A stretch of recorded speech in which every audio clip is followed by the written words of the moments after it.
We're back, ladies and gentlemen. Technically, we did have a show last week, but it wasn't really the usual rendition of the show. And technically, this week isn't going to be its usual rendition either, because sadly, of course, as you guys can clearly see on the screen, I don't need to go in a long form intro. We're missing the most important person of the crew. Of course, I'm talking about Sandoval. But in actuality, Rick is out this weekend, ladies and gentlemen. He has work in Las Vegas, so we will sadly miss his presence. But he's still going to find a way to pop up on the show here and there. You guys already know how the PodFather works. But in his stead, at least the two of us can carry the show in the meanwhile. Ladies and gentlemen, of course, it's the weekend. It's Saturday. You know what it means. It is the Sports Agents of Chaos podcast. Over 30 episodes, Justin. Technically, last week was episode 30, which was weird considering the conditions we had to record it. So maybe this could be the real episode 30 of the show. But in all actuality, 30 plus episodes in, Justin, what a way we've come, man. What a way we've come. Hasn't been amazing. Of course, ladies and gentlemen, actually, let me properly introduce him. Justin Zucker is on the show with me. Of course, Justin, how are we doing? Great.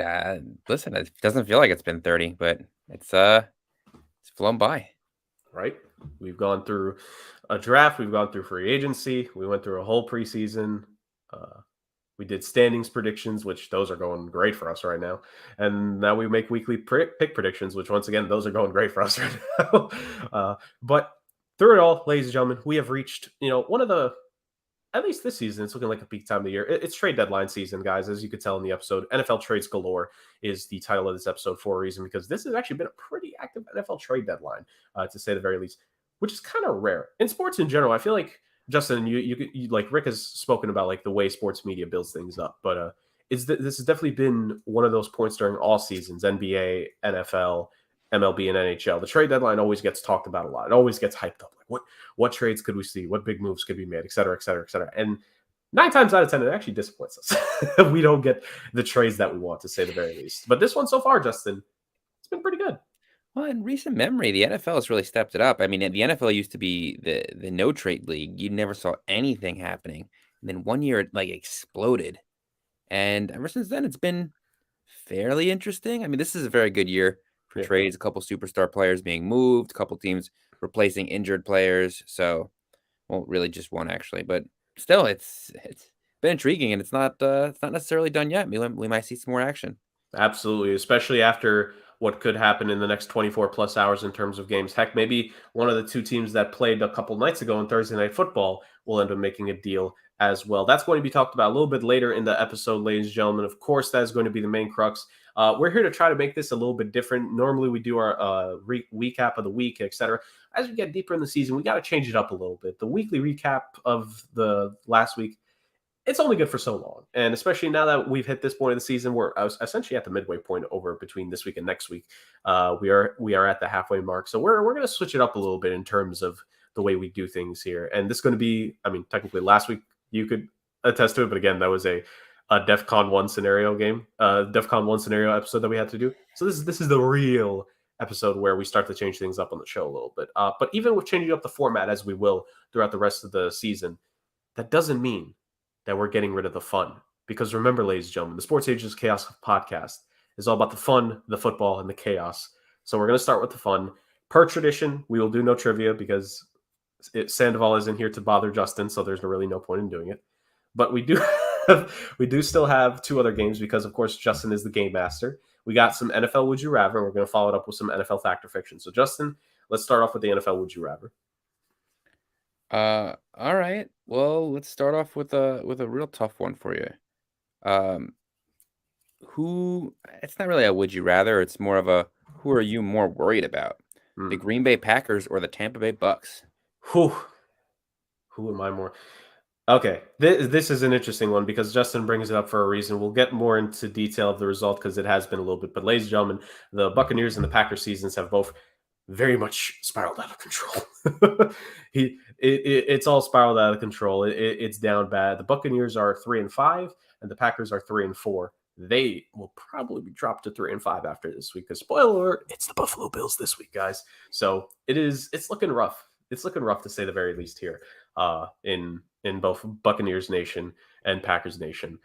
Let's not ride. Those rides are not going. They're falling apart, to say the very least. So who am I more worried about? I'll say the Packers because my thing with the Bucks, they still have the offensive talent there that's fully healthy. You still have Mike Evans. You still have Chris Godwin.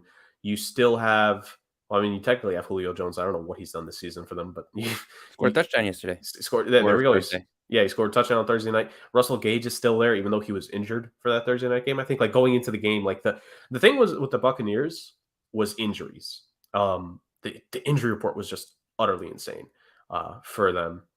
But I think the thing with Tampa, and again, this is me not knowing the schedule off the top of my head, I think for the most part, a lot of the tough games are done. And now, granted, I'm talking about a team that lost to the Carolina Panthers last week, so can I really say that about their schedule? But I think just not knowing off the top of my head, I think comparatively the Bucks have a bit of an edge with the remaining schedule because the Packers have this Bills game, they have the Rams, which I mean that matchup is completely like 180 to what we thought it was going to be going into the season. And I want to say the Packers have the game against the Chiefs, if I'm not mistaken, still in the schedule, Justin. So they still have 3 very difficult games against 2 of the top teams in the AFC. And well, I mean, they're still the defending Super Bowl champions, the Rams are as of now. So those are still 3 on paper difficult games. And there's a high chance the Packers go 0-3. So with that, I got to say, who am I more worried about? Me?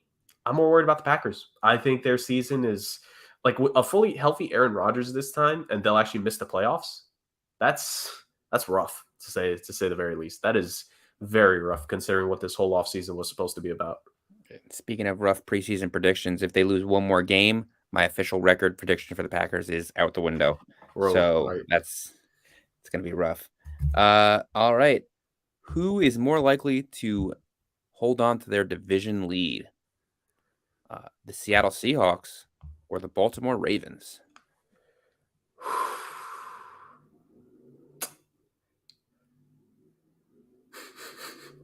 I want to go with Geno Smith so bad.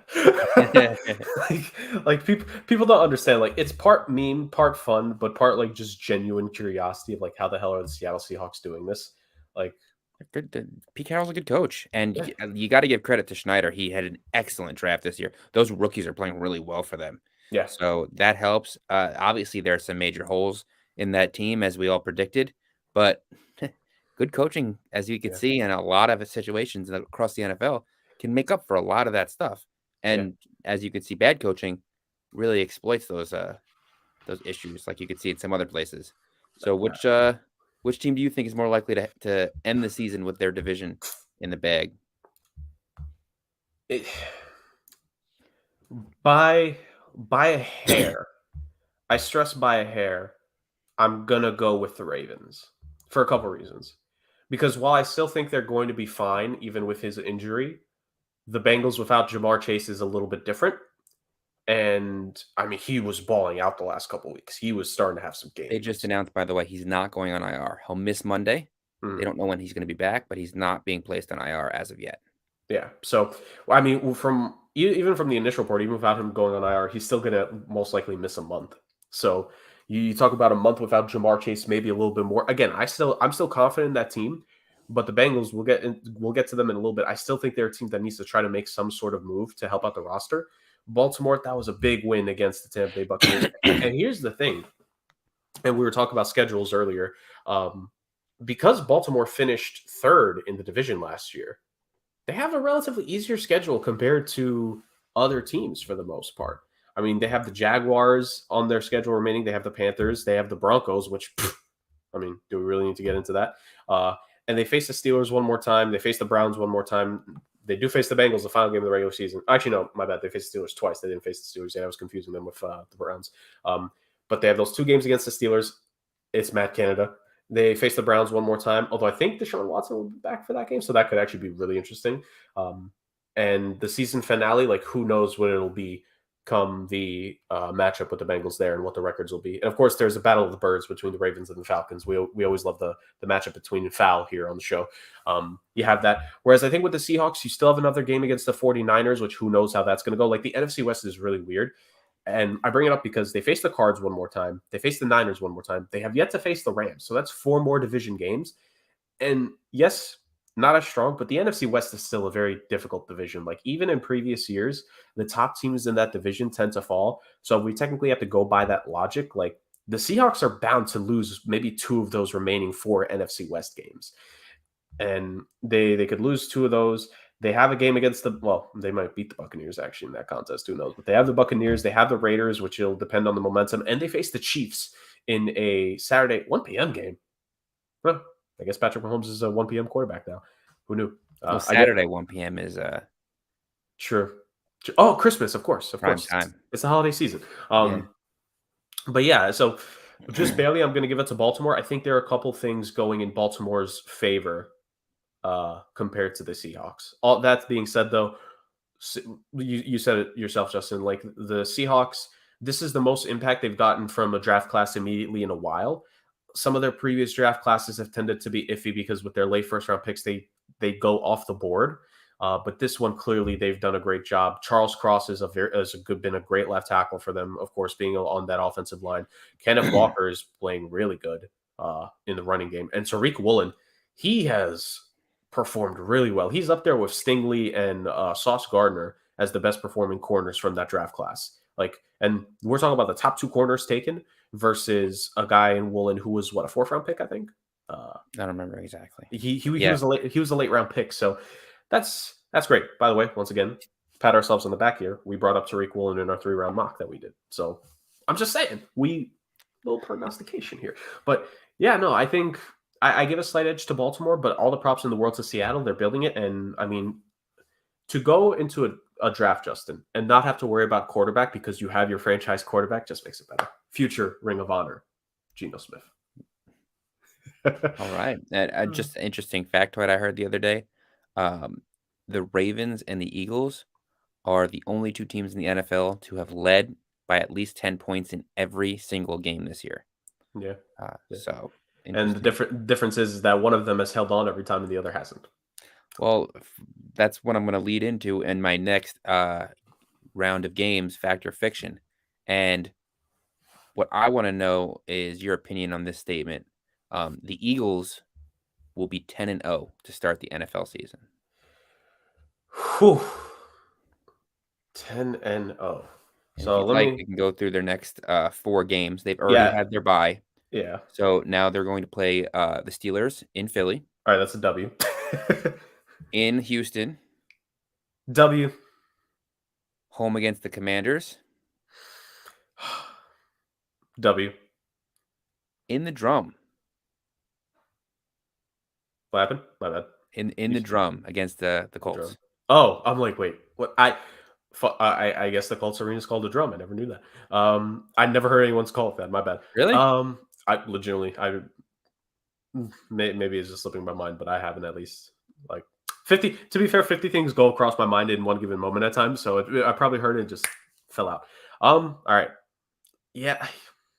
See, the Colts, I'm going to give it a W, but I'm actually just morbidly curious to see how Sam Ellinger is going to perform, dude. Listen, Colts are 500 right now, by the way, with a tie, which it will bode nicely for them in a playoff spot. So, or fighting for a playoff spot at least. Yeah, and also we would have to assume by that point Jonathan Taylor is hopefully going to be healthier, and Shaq Leonard is going to be those guys will be fully healthy at that point. We want to assume. So it's a tricky thing, and again, the performance of Sam Ellinger is going to greatly because we know Matt Ryan's done for the season and probably his career.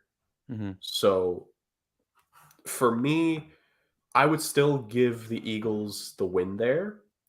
So I'll say fact as of now. I'm going to give them 10-0. I think they'll comfortably get to 8-0 for sure. Those last 2 games, it's very dependent on the quarterback and how they're playing. Because we know the Green Dragon himself, Taylor Heineke, who knows with him, he could be a flamethrower on any possession. But I'll give the Eagles that one. And then with Ellinger, can they establish their offensive game plan with him? And can that be effective? Can Michael Pittman be that number 1 guy more consistently? There are a couple questions that I'm just interested in. And to be fair, that Colts defense, they're still pretty good. So I would say the latter portion of that, it gets difficult. And also for the Commanders, it depends. Because I'm hearing some people try to bring up the Commanders in trade rumors, potentially in terms of giving guys away. So yeah, I've heard that, but then I've also heard that they are not. They've come out several times and said, especially Ron Rivera, they don't want to trade anyone, especially Antonio Gibson. Right. They're very young in their skill positions. Yeah. So it'll be interesting to see if they have a high draft pick next year. which direction they go. I mean, obviously they have to go quarterback, but Right. whoever goes in there is gonna have a nice little cachet of weapons. Yeah. Yeah. They just need an offensive line there, which easier said than done to build one, clearly, Well, as we they're learned. working on it. They signed someone this year. I'm sure they'll draft people next year. I mean, you hope so, but it's going to be interesting to see how they're able to do it. But I will say fact that the Eagles will end up going 10-0 to start the season, and what a way that would actually be for them to start 10-0. It's gonna be crazy. Really, their next best test. Actually, the only team left with a winning record on their Is schedule the are the Titans, right? Giants, Oh, Cowboys, and your favorite team, the Tennessee Titans. yeah, my favorite team. Yeah. To be fair, that does make up 4 games of the next 11, Yeah, but the Eagles could take care of business. absolutely. And It'd be interesting. who knows how that Bears defense has been really weird this season in terms of when they decide to play good, and it's in Chicago at least. So who knows? Like the NFL is weird, and for the most part, here's my thing. The whole any given Sunday thing, I feel is a little bit we say that way too much whenever like a team gets a shock upset win. Like any given Sunday. Look, listen, guys, that's a pile of malarkey. And I'm not talking about Mike Malarkey. I'm talking about legitimately the better team actually wins a little bit more often than what we give credit for. But football is football and things will happen. So who knows? The Eagles, and to be fair, like the Eagles have won via some football this season as well. You think about the Lions' defense just completely collapsing. You think about that Jacksonville Jaguars game, like 5 or 6 turnovers forced. That isn't a consistent thing. That's a relatively rare occurrence. So it's a wait and see. But like again, this takes nothing away from the Eagles. The Eagles are absolutely fantastic, and it wouldn't surprise me if they fly out to that 10-0 start. They're looking really good. Once again, I apologize, Philly. I underrated you. You don't have to go back at me this badly. Come on, man. Listen, man, I had him going 11-6, and I underrated them. So we'll see. I mean, 11-6 seems so low now. They might get 11 wins before December, Justin. So that'll be interesting. From one team with a hot start to a team with a slow start, the Las Vegas Raiders have a chance to make the playoffs, Jerry. What do you think? Fact or fiction? Vegas is such an enigma They are. for so many factors.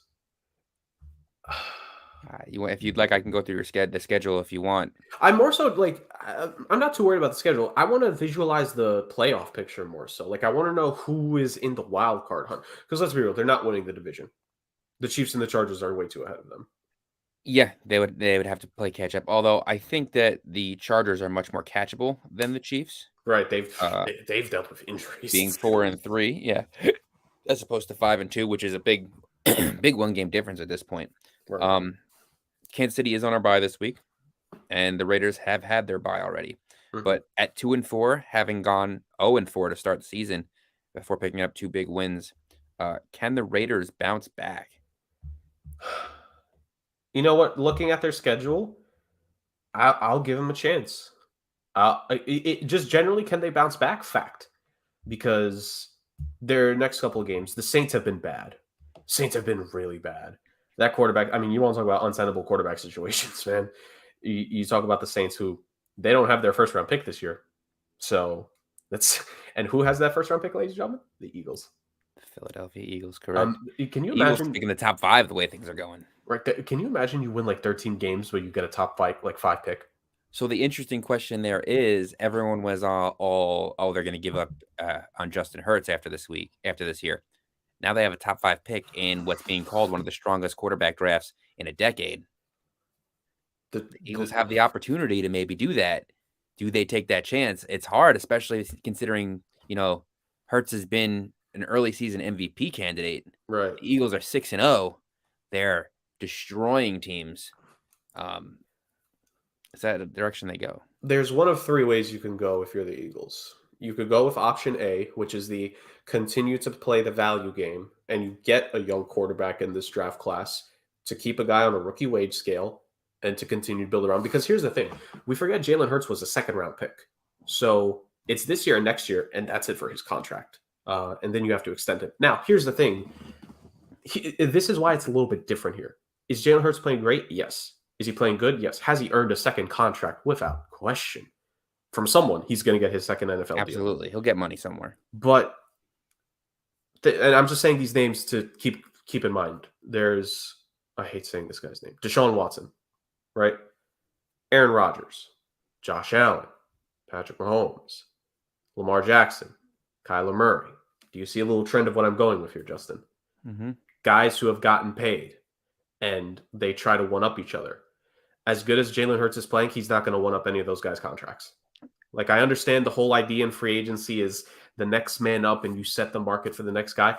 There is no way you cannot do this if you're Philly, if you need to pay Jalen Hurts anywhere near the kind of money. I know, because people are going to say, well, he's playing better than Kyler this season, or, oh, Deshaun Watson hasn't even played this season. Oh, Russell Wilson has been terrible this season. Yes, we talk about that on the podcast all the time, guys. We know this. But you cannot justify, even with this start, unless they win a Super Bowl, which even then, but you cannot give Jalen Hurts like $230+ million. Well, that brings it's kind of more similar to the Dak situation. Yeah. They've been a playoff team since he's been there. They've been a good team. But then they paid him. What's their points for right now? They are just outside the top 10, I believe, in points for. And they are second in point differential. So their defense has played excellent. They have scored 161 points this year. Their offense has been a little slower as of the past couple of games because teams are really stacked in the box. They're not letting him run the ball. They're not letting Miles Sanders run the ball. Right.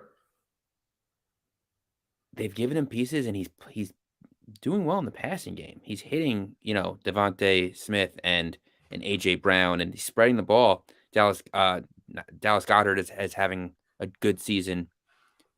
Is he worth that kind of money? I mean, just to keep your quarterback situation regular. You know what I mean? You don't want to switch quarterbacks You're paying AJ Brown, and Devontae Smith is going to have to get paid soon too. You're paying Dallas Goedert. Is it worth just keeping him on the field instead of taking a chance at that quarterback position in the draft? You don't know what you're getting. So that's why you have at this point in Jalen Hurts. Right. So that's why I'm saying there's three options what you could do if you're the Eagles and you get this high draft pick from the Saints. It's option A with the young quarterback. Option B, you use that pick and you try to have to think ahead a little bit here. Are you going to pick along the offensive line? Because that offensive line is old, man. Lane Johnson's up there. Jason Kelsey is up there. Is there an offensive lineman that you can consider taking with a high draft pick in this class? Where I'm just asking that, like, just generally, I'm not asking for a response from you, Justin, because we have not done our research on this next draft class yet. So we're not putting anyone on the spot here.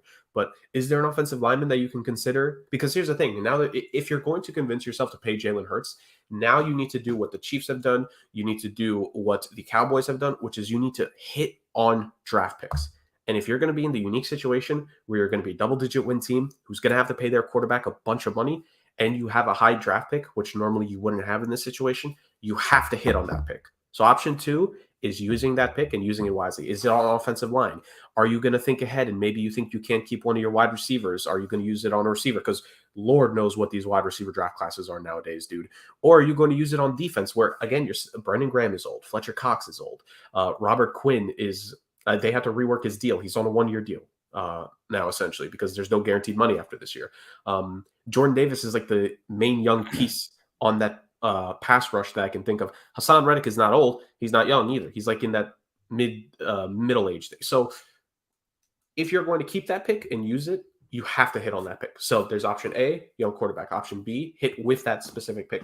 Or option 3, take advantage of a team that will get desperate to trade up and get even more assets back. And see, that's I think that the Eagles, I mean, it's hard to tell, but I think that the Eagles at this point may lean towards that just because Howie Roseman clearly loves to wheel and deal. It's been successful at it, so more assets will help that strategy. Yeah, and it's funny, Justin, because he's normally the one trading up because they traded up to get Carson Wentz, which I know how that ended, but they still traded up for him. They traded up for Jordan Davis, right? I think they did. I don't remember. I know they traded out of because they had 2 picks last year. They traded out of one of them for AJ Brown. Right. And then I don't remember if they traded back into the draft to get Davis or he fell to them. It's one or the other, but because actually remember the Eagles had 3 picks last year. They traded 1 to the Titans, and then they traded 1 to the Saints, or they traded 2 to the Saints, but they got the 1 back, remember? I It don't was know, something man. along It's, those it's lines. all a blur at this Yeah, point. yeah, very true, very true. But to your point, Howie Roseman likes to wheel and deal. Normally, it's him trading up. Now he's going to have the leverage position of, hey, uh, Seattle, they're better than what we expected. Atlanta's better than what we expected. You got some teams at the top of the class still that could go after quarterback in Houston. Like, come on now, you. If you're Philly, you got the cards in your hands right now, literally and figuratively. Like, you have the top draft pick that you can use as leverage to get another team to give you even more draft picks. That's you dream to be in that position as an NFL GM. Which brings me back to my original point. Question: Yeah, we Are just the went on Raiders a are the Raiders a potential playoff team this season? how the hell do we get from the Raiders to the Eagles? I want to know. You know what? How I noticed us doing it, and I was like, I honestly want to talk about this. Like, there's so much to talk about with the Eagles right now, and yeah, there's so many question marks for a really good team, which is right. kind of rare. Um, so I wanted to get into it. So I didn't stop us from divulging That's from that's the hilarious. original the Um, original fact or fiction. But so your original question is it if they will compete or is if they make the playoffs? do they have a shot to make a legitimate chance to make of the playoffs as a wild card team? I'm not even saying winning the division. Right, And we right, got off obviously on that not. tangent, by the way, because they play the Saints this week. And the Fair Saints point. gave up their draft pick to the Eagles. Fair point. All right, so look at the upcoming schedule. It's the Saints. Okay, the Saints draft pick, by the way. Okay, no, it's the Saints. It's the Jaguars. They face the Colts iffy on there. They face the Broncos W. They face the Seahawks. What's the situation by then? They face the Chargers again. They face the Rams. They face the Patriots, the Steelers. Ugh. Then the 49ers and the Chiefs. They would need to rattle off like 7 out of 11 wins Yeah, to have a legitimate chance. which is That'd be a both 9-8 winning record kind of team. right. And they have to start. Here's the funny thing because they're on that 2 game winning streak, Justin. They kind of have to start that streak now. When you Absolutely. they Especially with the opportunity they come up. They play 4 teams in a row that don't have a winning record. exactly. And then they face a Seattle team who may not have a winning record by the time that game is around. And again, who knows what the Chargers will be because they have been injured to hell and back. I'll say they have a shot. I'll say they because this right here, this is what we call make or break time. This is their uh this is their chance to get themselves in the playoff contention starting here because look, man, you made that Devontae Adams trade. I know you have your first round pick this year, like because it didn't cost you future draft capital, but you made that trade for a reason. You got to do something.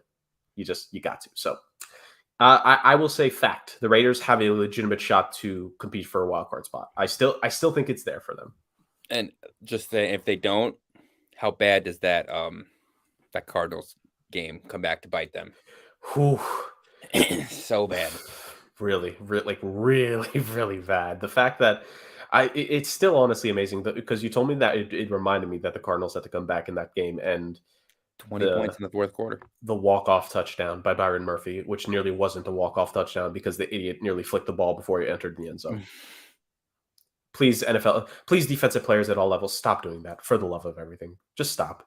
Please. Celebrate after you run out of the back of the end zone. Yeah. It's like they're allergic to the football after they get the football. It's really weird. Like I don't know how to describe it. It's freaking weird. But yes, to answer the original question properly, fact, they have a chance at being in the wild card hunt for sure. For All sure. right. You want one more? If you have one more, yeah, why not? Absolutely. Same question, but for the Cardinals. Whew. See, I know how much you love Cliff Kingsbury oh, and that absolutely. Arizona Cardinal team. Of course. They are currently 3-4. They have struggled offensively in the first quarter, but they did just get DeAndre Hopkins back, and it really has helped Kyler Murray numbers wise. The whole offense looks a little different. They did trade for Robbie Anderson, and they're hoping to get Hollywood Brown back in the next 5 or 6 weeks. Once that and James Conner too, by the way, he's also has been unhealthy. They can get all these pieces back before the end of the season, and they play the Vikings this week. They have a chance of making the playoffs. 3-4 at the moment. See, It's difficult for me for two reasons. One, because part of me I have to sort of stick to my guns because I picked them to make the playoffs as a wild card team in the preseason, and so there's that aspect of it. And now the schedule part is so they got the Vikings, like you said. They face the Seahawks again, which they need to redeem themselves in that second Seahawks game, and maybe they will because it's at home at least. You face the Rams again. You got to try to redeem yourself there. 49ers, Chargers. It's a really tough stretch for them right now, but here could be the saving grace. Their last 5 games are against the Patriots, which have been very up and down. The Broncos, the Buccaneers, not looking great right now. Christmas Day game, by the way. So Merry Christmas to you people. Arizona Tampa Bay is a Christmas game. Is the least Christmas cities possible. I was gonna say, when you think Christmas, you think desert and palm trees. Exactly. And then their second to last game, another battle of the birds between the Cardinals and the Falcons. And then you have Cardinals 49ers to end the season. So it's difficult.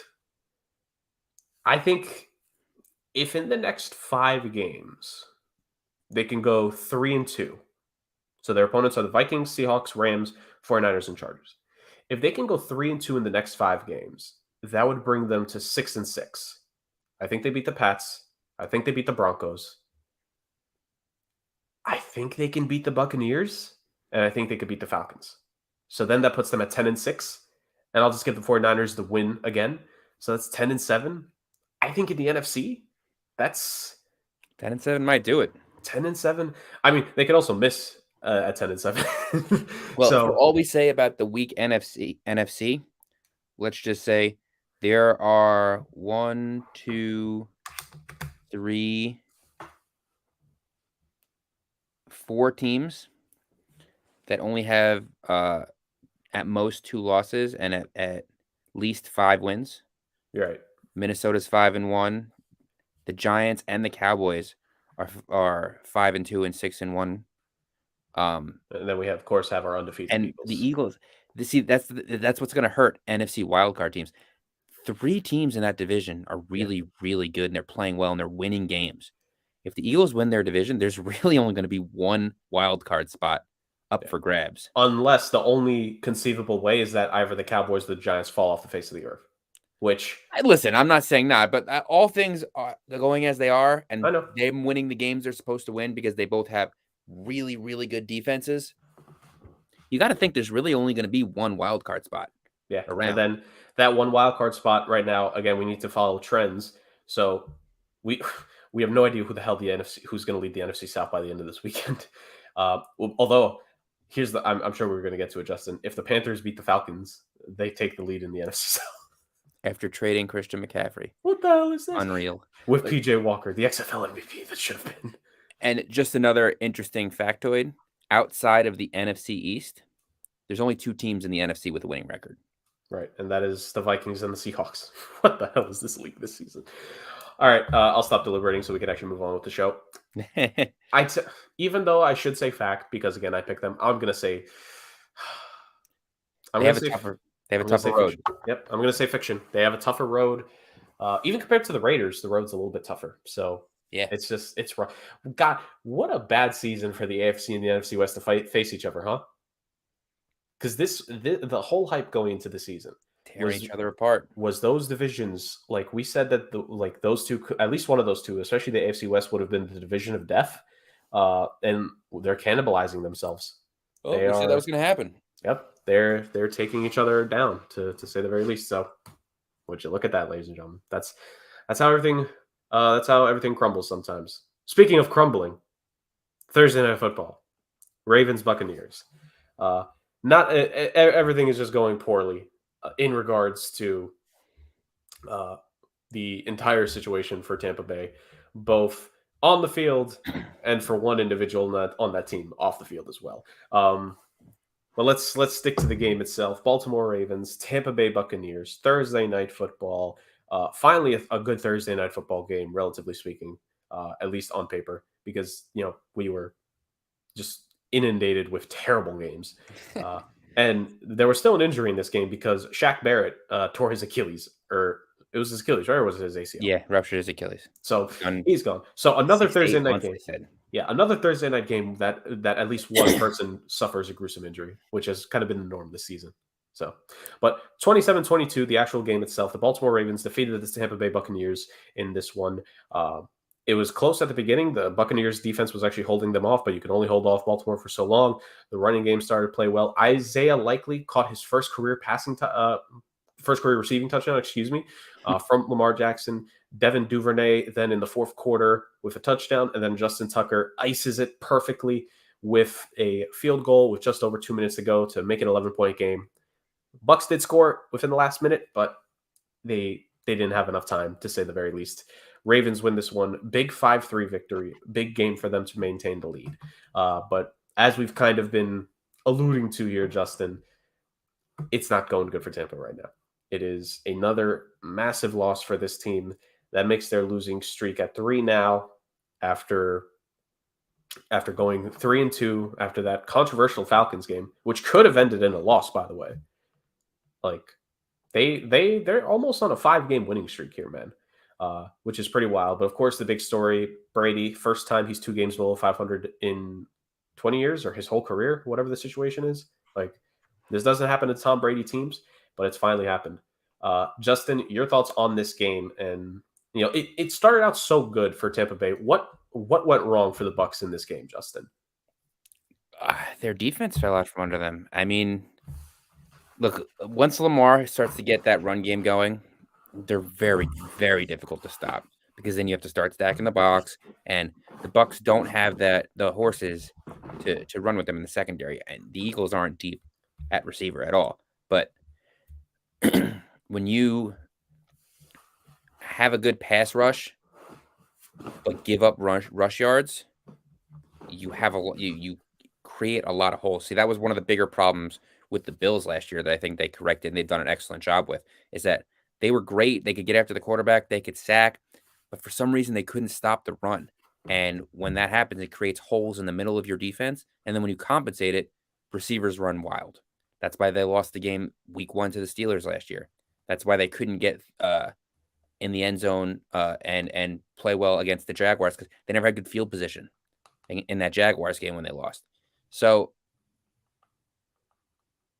you're seeing a lot of the issues that we brought up in the preseason in terms of their secondary was rough last year. They were banged up. They had a lot of injuries, and they didn't do enough to address it in the offseason, especially when they lost big players like Whitehead.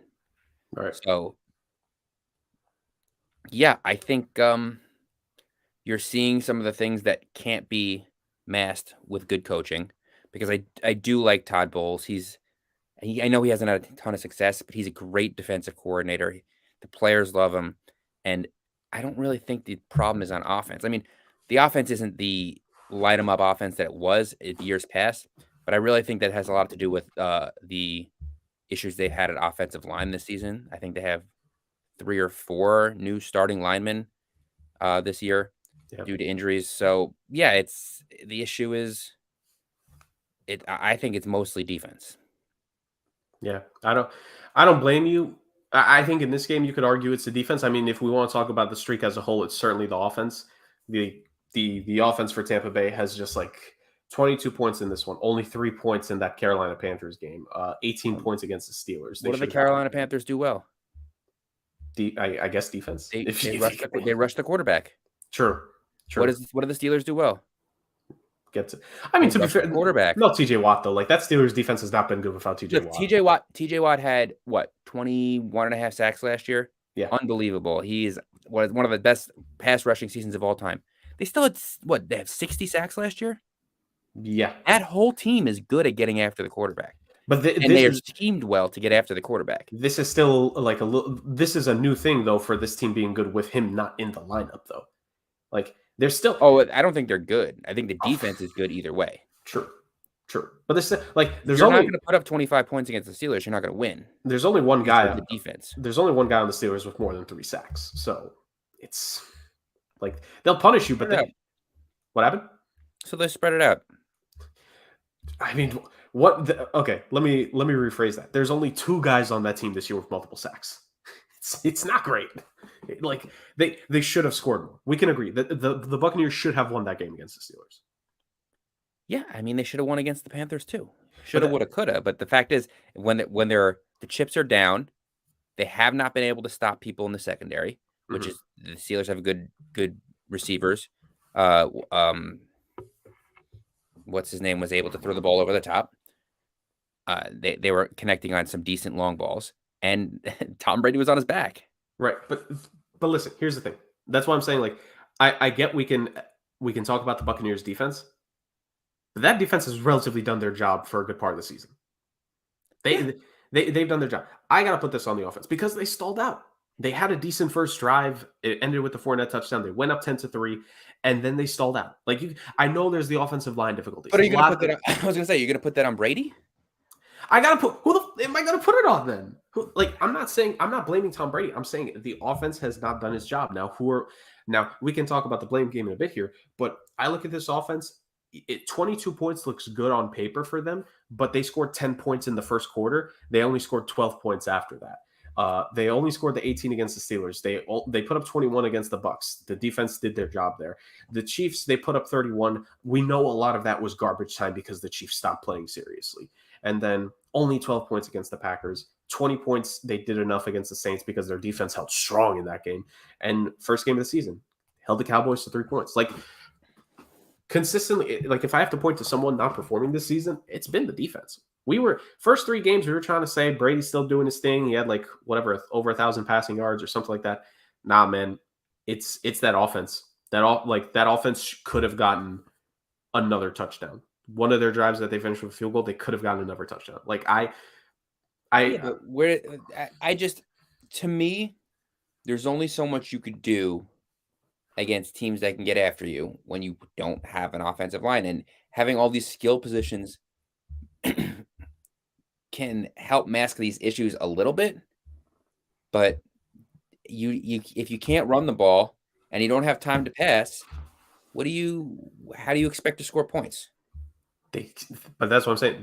They should have finished the drives. I know it's a coulda, woulda, shoulda, but for as much as we say, like as much as you talk about that he was on his back against the Steelers, he was on his back in this game because the Ravens got to him 3 times, which 3 times is here nor there. But of course, there's also quarterback pressures, which Yeah, But quick aside, we need to update these stat sheets online. We got to add quarterback pressures on stat sheets. I'm just saying, but there's so many stats I would wish they were adding. if only, dude, if only, because we literally only learn about these stats in the game, and then after that, if you don't commit it to memory, which clearly, ladies and gentlemen, I haven't, you forget about it. Oh, tip picks too. Very true, very true. Major thing. Yeah, it's these important. Get with the program, NFL and ESPN and all that. Pro Football Focus, at least they're doing it. But irregardless, even in the situations that he's on his back, etc., Carolina game aside, they were in position 2 of the last 3 games where they should have won, and the defense did its job. Yes, I like Baltimore scoring 27 points. In today's game, that's not an insurmountable amount of points to beat. 27 points is not a game. Like, if Let me the just other. say that Carolina game was not. They don't get a pass for that either. I mean, that they should have been up 10-0 Yeah. right from the get. They were up 3-0, and then Mike Evans drops an easy walk-in touchdown. It was really weird how he didn't get it, too. Like, it Killed me. completely Killed me in my ricocheted. fantasy team. Oh, right. Oh, my God. It killed us on the picks here, too, for the show. But, like, dude, so for me, yes, the defense eventually got broken by the Ravens here. But to me, again, I just look at the offense and to end the first half. So after they get the 10 points in the first half, Justin, so they're up 10-3. 3 plays, 6 yards punt. 3 plays, 2 yards punt. 6 plays, 24 yards punt. Start the second half. 3 plays, -1 yards punt. 4 plays, 28 yards punt. Field goal, touchdown. So the offense picked it up at the end. But those 5 drives in the middle where you keep having to send the defense out there, of course the defense is going to break eventually. Of course Baltimore's running game is going to get to them eventually. Now, are we maybe a little bit harder on the Bucs defense because it wasn't like Lamar Jackson did his thing still, but Lamar Jackson was not the leading rusher for Baltimore this game. In fact, he was actually only the 3rd leading rusher. It was Gus Edwards and Kenyon Drake, who I didn't have them on my bingo card to beat the Buccaneers on the ground this game, but there you go.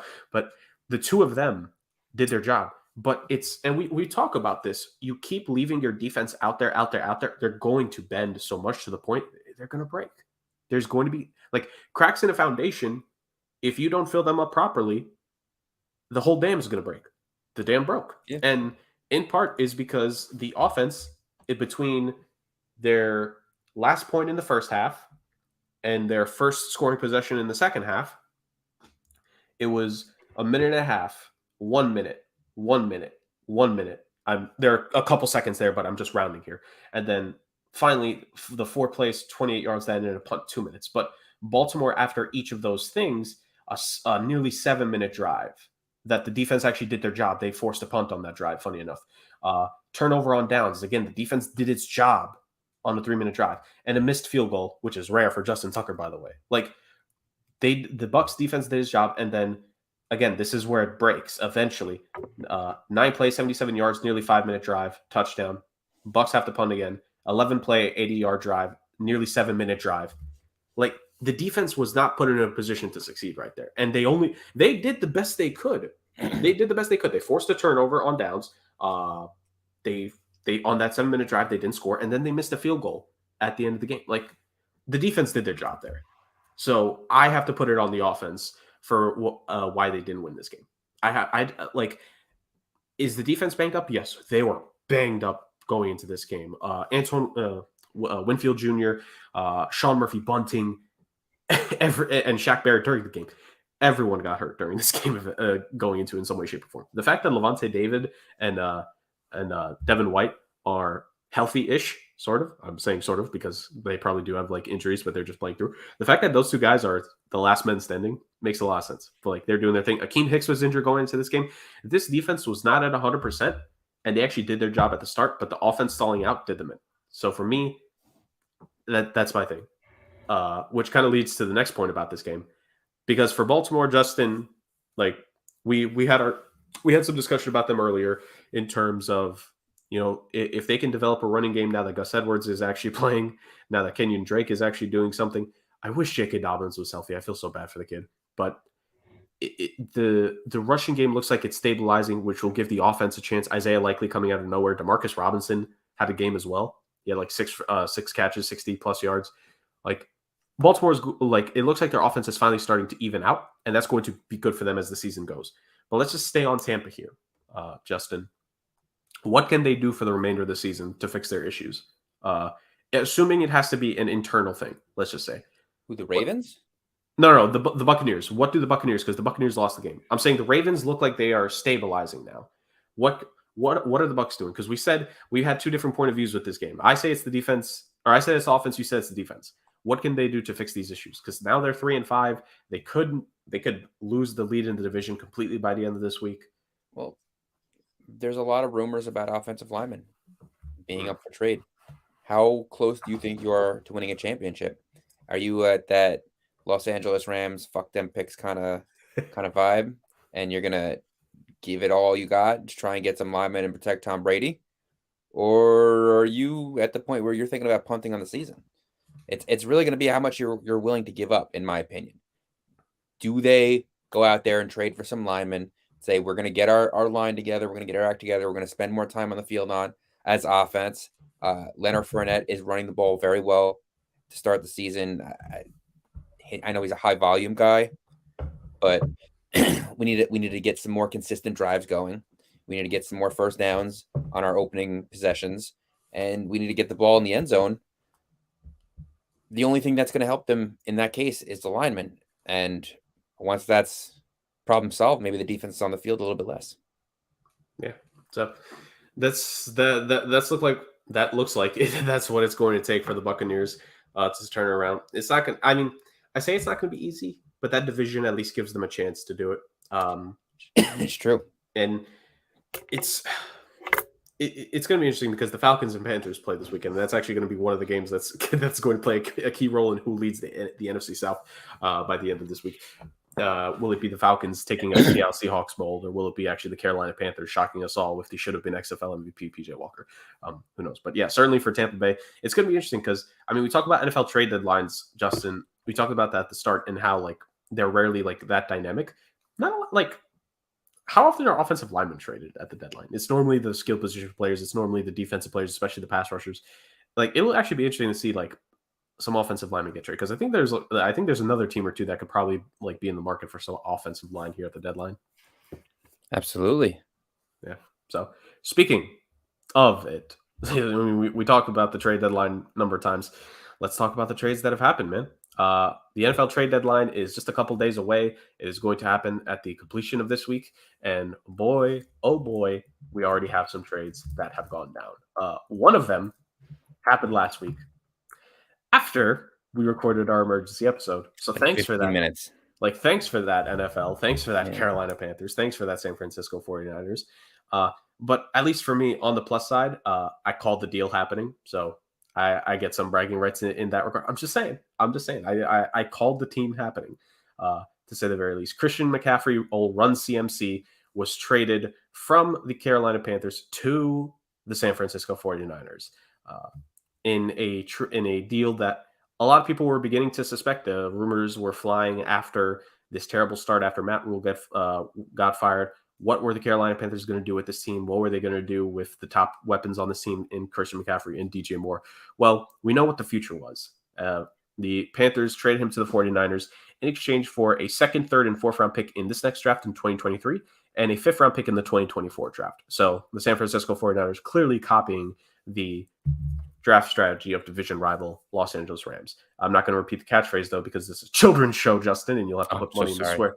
You have to put money in the swear jar later. Come on now. But the 49ers adding Christian McCaffrey, Kyle Shanahan getting a guy of that talent, to say the very least. What does that trade for the? I mean, we know on paper this is a supremely talented running back when healthy. This is a guy who has put together a 1,000 rushing yard, 1,000 receiving yard season before in the same year. This is a guy who's just straight up like a beast. Oh, he's had a couple injury-riddled seasons. He's been healthier this year, relatively. And now he goes to arguably the most running back-friendly offensive scheme there is, Justin. What do you expect for the 49ers? Or let me rephrase, because we know they're like, it should make them better. What did this trade tell you about what the 49ers are like, how much they're going for it here? They're all in. That's the only answer. They're all in. They had a premier offensive weapon going into the season in Deebo Samuel, someone who can be a receiver, who could be a running back, who could be just an all-star at any level. And they went out and they got another one, Yeah. and Christian McCaffrey. So they're loaded with weapons at this point. They have arguably a top 5 tight end in George Kittle when he's healthy. Uh, Deebo Samuel is arguably a top 5 receiver when he's healthy. Brandon Ayuk is a great young receiver coming into the league. When he's healthy. Well, he's been healthy more recently, True. and now they have Christian McCaffrey, and it's not like their running back situation was all that poor to begin with. I know that they get hurt a lot, but they still had Wilson there. Right. And look, they're a good team offensively. The only real question mark is, in my opinion, can Jimmy Garoppolo stay consistent? I Right. know he's a winning quarterback for them. He's got a winning record while playing for the Niners. He's one of those, I don't want to say game manager, because there are times where he's so much more. Um, I truly He's a believe he's mid-tier like a quarterback. winner. Right. He's got like that intangible winning mentality and vibe, but he's got to play consistently. He's a rhythm passer. They have to get him efficient and active quickly in games, and it's really hard to do that. For defenses to stop that when you're going to start running the ball and running it efficiently right from the beginning. So they don't even necessarily need to worry about Jimmy G throwing the ball down the field anymore, because they have like 4 guys that they could throw a screen pass to, and they'll evade every guy on the field. Yeah. So it's an all-in move. I loved it for the Niners. The only issue that I foresee is they still all have to stay healthy, which is something that we have not seen yet from the 49ers. Yeah, and that's going to be the interesting thing here. I'm with you. This is a clear sign that this is obviously all in between Kyle Shanahan and John Lynch, with that team. A team that has had expectations for a while, made it to the Super Bowl a couple of years ago, NFC Championship game appearance last year. We know that there's expectations that they need to get back there. And I was having this conversation yesterday, actually, Justin, that I think for San Fran internally, I think the expectation for the franchise is to get back at least to the NFC Championship game. So Mhm.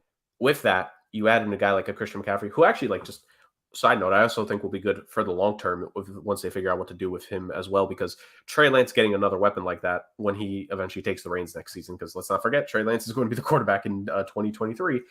This is another weapon for him as well. So there's that. With Deebo Samuel's actually out this week, and I think what you bring up is a good point.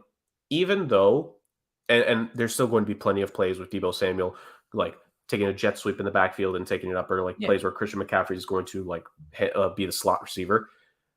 I think what this can potentially do, it can make their offense more dynamic, but it can also be a good thing in terms of their offense being more steady, where there can now be plays where Debo can just focus on being a receiver because the running game, we know who is back there.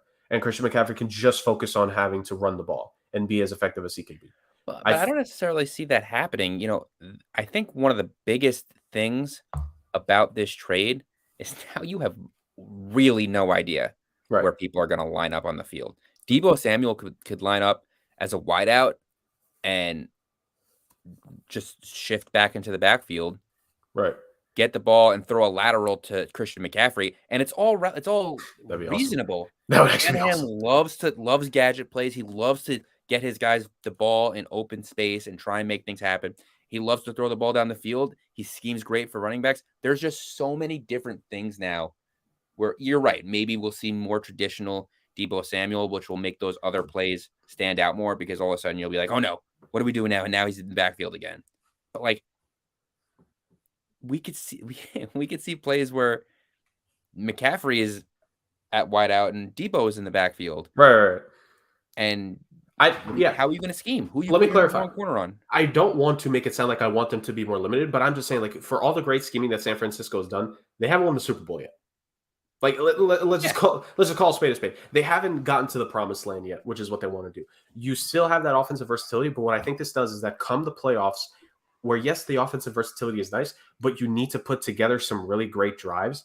You now have guys at positions where if the defense is forcing you to, now I know might be a tall task, but if you're forced to, you can have your guys just play one role if they need to. That's what I more so mean. That you can, because Deebo Samuel himself, like, this is the big thing with his contract extension, Justin, where if you're going to play me at two positions, you better pay me like I'm playing two positions for you. Mm-hmm. They still have that versatility, but now, and it's also for long term. Like Deebo Samuel's body, we're already seeing it with like dealing with some injuries now.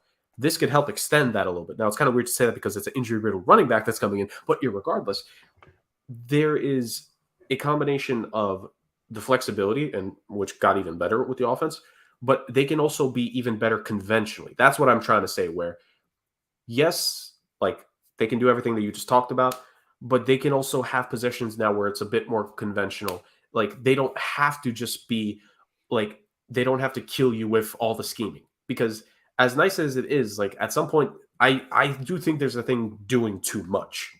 I do think that's a thing. And it's kind of like with defensive players. Minkah Fitzpatrick, very talented guy. The problem at the end of his Dolphins tenure, they were literally putting him in like 75 different positions on defense. Well, that was what they had. Who's the player on the Jets? Muhammad Wilkerson. Yeah. Where he's a defensive tackle, and they were lining him up at linebacker. Yeah. And all of a sudden he couldn't move anymore. His body wasn't built for that kind of thing. Exactly. And I'm not saying that, if there are two guys that are built for the potential to play multiple positions, it is Deebo and Christian McCaffrey. Especially Christian McCaffrey. It's literally in his blood. That dude has Olympic athletes in his family lineage. But what I'm saying is that this could just preserve guys better for the long term, which I think if you're San Fran is what you have to do. Take a little pressure off the physical aspect of the game. Exactly. That's what I'm trying to say, is that I think it's going to be better for these guys long term for this deal. And again, I bring up the point, Trey Lance is going to be back after this season. I know because he got the surgery and the injury that he's out of sight, out of mind. He's going to come back. And you're taking... I'm not convinced that's a good thing or a bad thing yet. I'm not saying it's a definitive good thing, but what I'm saying is that it's a fact. He's going to be back. And with that, now he has a top 5 receiver when he's healthy, a top 5 tight end when he's healthy, and now a top 5 running back when that guy's healthy. So now he has 3 guys in the 3 key skill positions that, when healthy, are some of the best in the league. What I'm saying is that they're putting themselves in a position for long-term sustained success with this Christian McCaffrey deal. And that's what I think And I know for running backs, people don't like thinking for long term for them, but Jurgen loves running backs. So hear me out, people. This could be a really good thing for the San Francisco 49ers and what they could do here in terms of it. And you said it best, Justin. Like, we could have a play where it's a double reverse sweep. Debo has the ball and he tosses it to Brendan Ayuk, who then flicks it behind him to Christian McCaffrey for like a 75-yard run. It's going to be something really weird like that. And it'll probably win them a playoff game too. So it's going to be interesting to say the least. But I think we both agree, because there's always, when it comes to running back trades, Justin, it's always like 50-50 on the trade grades. I think we both agree. San Francisco, this was a good deal for them. It was interesting because I feel like they really didn't give up enough to get a guy of McCaffrey's caliber. Right. But hey, too late now. It's very much so. Very, very much too late for Carolina to try to ask back for more, unless they want to trade them DJ Moore. What did they get? What did they get from the McCaffrey trade? They got a second, third, and fourth for this year, and they got a fifth for next year. It's like weirdly comparable to what they gave up for Darnold. Yeah, right. And Baker, because what they give up for Baker again? Like a fourth or a fifth? I don't remember. It's something along those lines. So essentially, they got back all the picks. They got back most of the picks that they traded for 2 bum quarterbacks. So it worked out for them. And honestly, also for Carolina, we talked about, they had limited draft capital going into this draft. Actually, this at least gives them a little bit to play around with potentially. And if they decide to indulge on more moves, they could do that. Before we move on to the rest of the teams here, Justin, I'm gonna throw the games back at you that you threw back at me. A little fact or fiction here for you, my friend. Will the Panthers trade either DJ Moore or Brian Burns in your mind? No. No for both of them, or no for one over the other? From what I've heard, they are asking exorbitant amounts because they have no intention of trading him. There was a rumor out there that they actually turned down 2 first-round picks for Burns. Right. Yeah, so I don't see either one of them being traded. They're both young. If that was a real offer, I want to know who offered 2 first-round picks for Brian Burns. I know. Listen, they're a young team. These are young players. I think DJ Moore is on his second contract. Yes, if I'm not mistaken. Burns is on his first. Yeah. These are guys that could be there for the future. It's not. They don't need to sell everything to be in rebuilding. Right, and I feel like it wasn't last week, because obviously it was a emergency episode. I think it was 2 weeks ago, where I said in the NFL, teams don't like, when teams are quote unquote tanking in the NFL, it's not like the NBA and the NHL or the MLB where they legitimately strip down the roster. Because it's difficult. Like, it's not a guarantee that you're going to get back a guy equivalent to Brian Burns' caliber with one of the picks you get for Brian Burns. It's not a guarantee you're going to get a guy equal to DJ Moore with one of the picks you get back. It's just not. You need to trust your drafting. And the Panthers, for the most part, have actually done a good job drafting. They drafted Burns. They hit on DJ Moore. They hit on Jeremy Chin, who's injured right now, but they still hit on him as a safety. They hit on JC Horn, who people have told me he's been struggling this year. That's still a really good young cornerback there. I thought he got hurt. Well, that too, but like a combination of injury, and I guess like he wasn't as good as he was last season when he was on the field this year. So like, they've hit on their draft picks, and here's the thing: they've hit on those picks. It's not fair expectation to expect them to hit on it again if you give them a second go round. If they start to tear it down, if they start to tear it down, it's not a guarantee they're going to hit on picks again. So why trade for potential when you can just go with what there is? Even though I am the type in plenty of situations in other sports to say, yes, trade it. I'm a Blackhawks fan. You think I want my team to be winning right now? No, tear it all down. But for the NFL, it's very much a completely different game. I think the NFL draft is the draft that you could argue there's the most, like, I don't know what to call it. It's the most, there's the most enigma with every single pick there is, because your first round pick could be a hit, or your first round pick could be a bust. Your 6th round pick could be like a 3-time Pro Bowler. Your 6th round pick could not even make it out of training camp for their rookie season. It's really weird. It's really weird with the NFL. So it's good for the Panthers that they got at least a little bit of something back, so they actually have picks to make. But what more they could get, well, it's certainly wait and see. Because I'm with you, at least for the defensive guys. Like, I saw people were like, could they trade Derek Brown and Brian Burns? I'm like, why would you do that? Especially Derek Brown, as in terms of knowing how to help stop the run. There aren't a lot of defensive tackles who are pure run stoppers anymore. Like, that's a very valuable asset. Like, If he was 2 years older and you don't think you're going to keep him, I guess sure, but they're not in that position right now. I think they're 2 to 3 years away with these guys before even considering making those decisions. So there's that. A lot of talk about the Carolina Panthers right there, a team that just traded a running back. Let's talk about another team that traded a running back, Justin. The New York Jets got a running back from the Jacksonville Jaguars. Breece Hall, dynamic offensive rookie. He's probably going to win Offensive Rookie of the Year. Sadly, tore his ACL. I jinxed him last week. I'm sorry, my friend. Sadly, tore his ACL in the Jets' last matchup, and is out for the year. We know that. Although I will say, obviously, get better, Breece Hall. But because of modern medicine, at least, Justin, there's hope. At least he'll still be pretty good coming back next year. But the Jets clearly said, you know what, we lost him, and he was electric this season. We need to keep up the two-back system, and with Michael Carter, we got to pair him with a running back who could give that bit of jolt. Why not go with James Robinson? Why not a guy like that? So the Jets trade for James Robinson. It is a conditional 6th-round pick that could become a 5th. I don't remember what it is off the top of my head, so that's why I'll throw it to you in part to name that, Justin, and then your analysis from your perspective. You're speaking for both you and Rick, so pressure's on, Justin.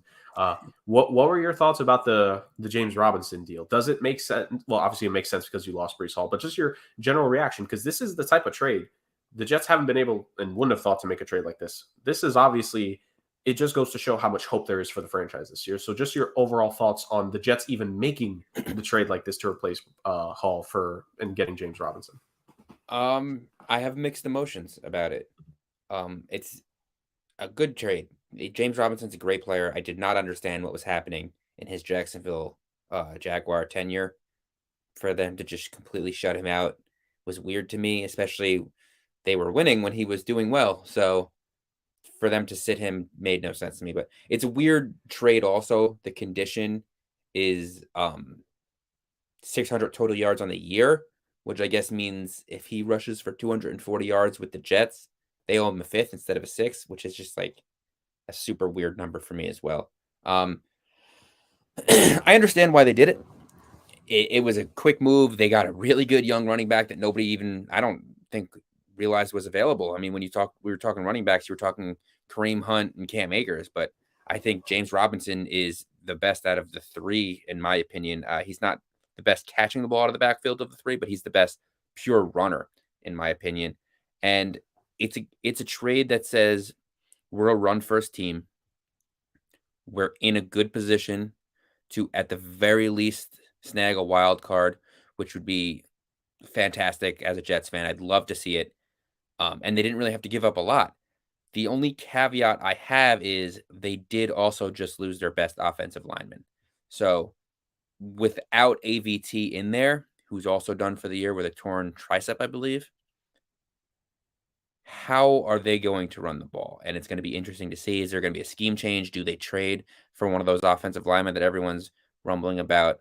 I did see on Twitter somebody posted, and I forget the handle, please forgive me, but they posted that it's more dangerous to be a Jets tackle than it is an FBI agent, which at this point, I think it's probably true. They're at like a 100% IR rate at this point. Mekhi Becton, Elijah Vera Tucker. Yeah, that's rough. Mekhi Becton, Elijah Vera Tucker, Dwayne Brown, Max Mitchell, George Font. Oh my God. Everyone that they have started at tackle has actually hit IR so far. Jesus. How do you guys have an offensive line at this point? Why? They lost 5 starting offensive linemen at the same position? I'm just saying, there's position flexibility there. Like Fant can play guard and Mitchell can play the other tackle role. Like I'm just saying, like those are guys who are very flexible. You put them all at left tackle and they get hurt. Jesus. Thankfully, Brown has come back, and hopefully we get Mitchell back at least soon. I think the other guys are done. They don't know when Font's coming back, and AVT and Mekhi Becton are officially done for the year. They're done. So it'd be nice to get some guy back. Mitchell was a rookie also who's played pretty well, to stepped up in some injury situations. So yeah, it's something. Yeah. But look, if they can get the run game going, Carter hasn't had a ton of yards this year, but he's been effective. He's been getting in the end zone. I think he's got 5 touchdowns on the year in 7 games. He's catching the ball out of the backfield. The issue to me is now, is it going to be the offensive line or is it going to be Zach Wilson? Because this is a huge game this week. This is a humongous game this week. All right. Playing the New England Patriots, who beat the crap out of you last year. They really made it personal. The Jets are 5-2. They have a chance to be a 6-win team going into the bye when people thought they might be 0-8 going into the bye. So I know that they have one more game. Obviously, they play the Bills. I'm just not going to talk about that right now. But this is Joe Douglas saying we're not waving the white flag just because our best player got hurt. And the defense is still electric. They've played excellent. They should get Jermaine Johnson back this week. They should have a shot to win. They realistically, I know they lost their best player. It made no sense to me that the Patriots were favored in the Meadowlands this week. So we'll see what James Robinson is. I hope the Jets give up a fifth because I hope he runs all over them. I hope Carter has a good game, and I'd like to see Zach Wilson throw some freaking passing touchdowns and really start to light things up because he has been very underwhelming. Right. Like the Jets have done all their winning, Justin, but Zach Wilson hasn't necessarily been impressive. Aside from that first game back against the Steelers, and that was mainly the fourth quarter. Where I don't even think he was impressive in that game, to be completely honest. I'm just saying, the fourth quarter. Passing touchdowns and a receiving touchdown and a couple rushing touchdowns. Touchdowns. Through 3 games, he was tied in his number of receiving touchdowns and his number of passing touchdowns. You don't see that. That's not a good thing. Right. Because he's not catching 30 receiving touchdowns.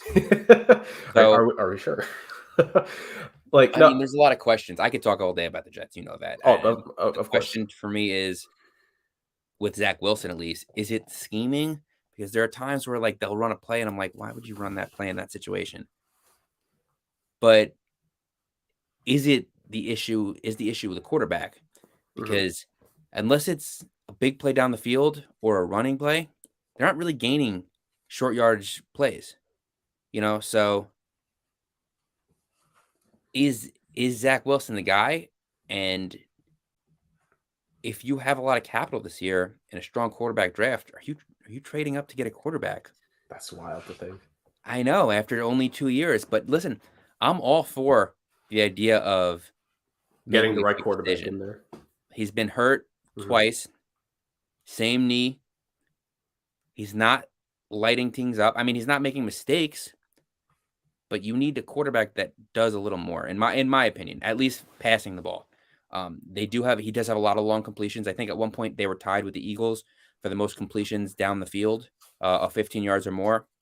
But he's not completing where it counts. They're not scoring a ton of passing touchdowns in the red zone. He's not moving the ball early. The offense has been anemic with Zach Wilson there. But that being said, they're winning more games than they did with Joe Flacco.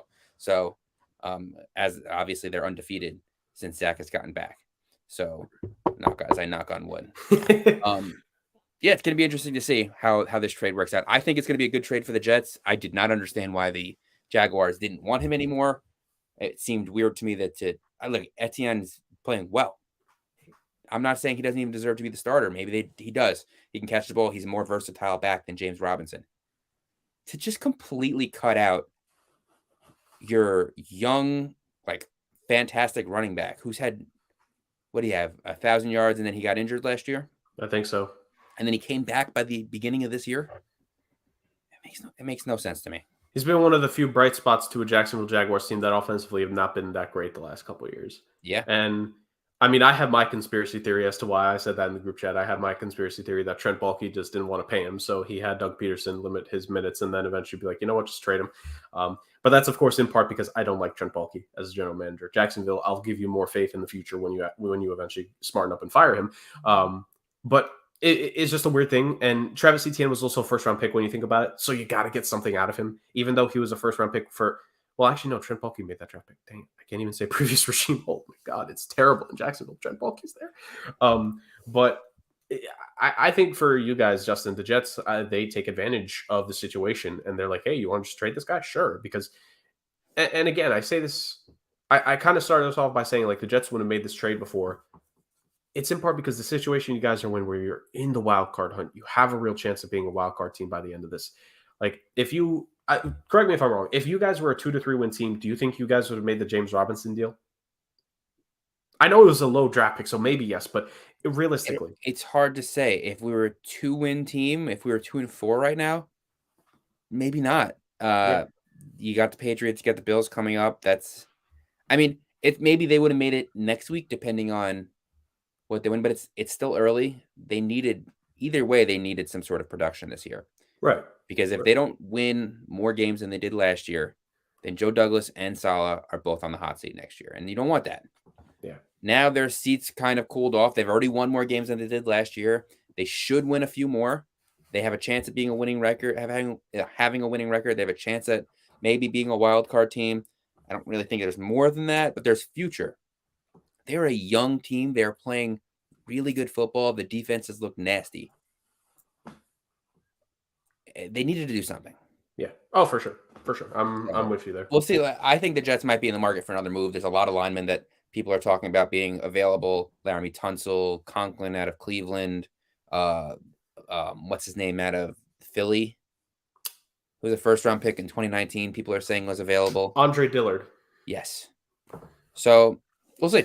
Look at that. We play the game and we immediately know. Ain't that the best?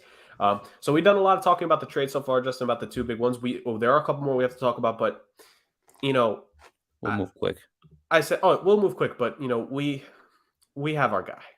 We gotta have our guy appear on the show even when he's not here with us. Trade deadline's been interesting so far in the NFL, guys. I think Philadelphia really made a great move getting Robert Quinn, and it was a cheap deal for them from Chicago. It helps them shore up that defense, and they're a team that needs a really good defense to continue playing the way they're playing because they're the only undefeated team remaining in the NFL. So that was a significant trade for them. And Robert Quinn's a great player, so that will definitely help out their side. The trade for Kadarius Toney for the Chiefs, we'll see if it works out. I mean, the Giants definitely need to get rid of him because he wasn't doing anything, and they got a couple picks, which maybe they'll flip into somebody.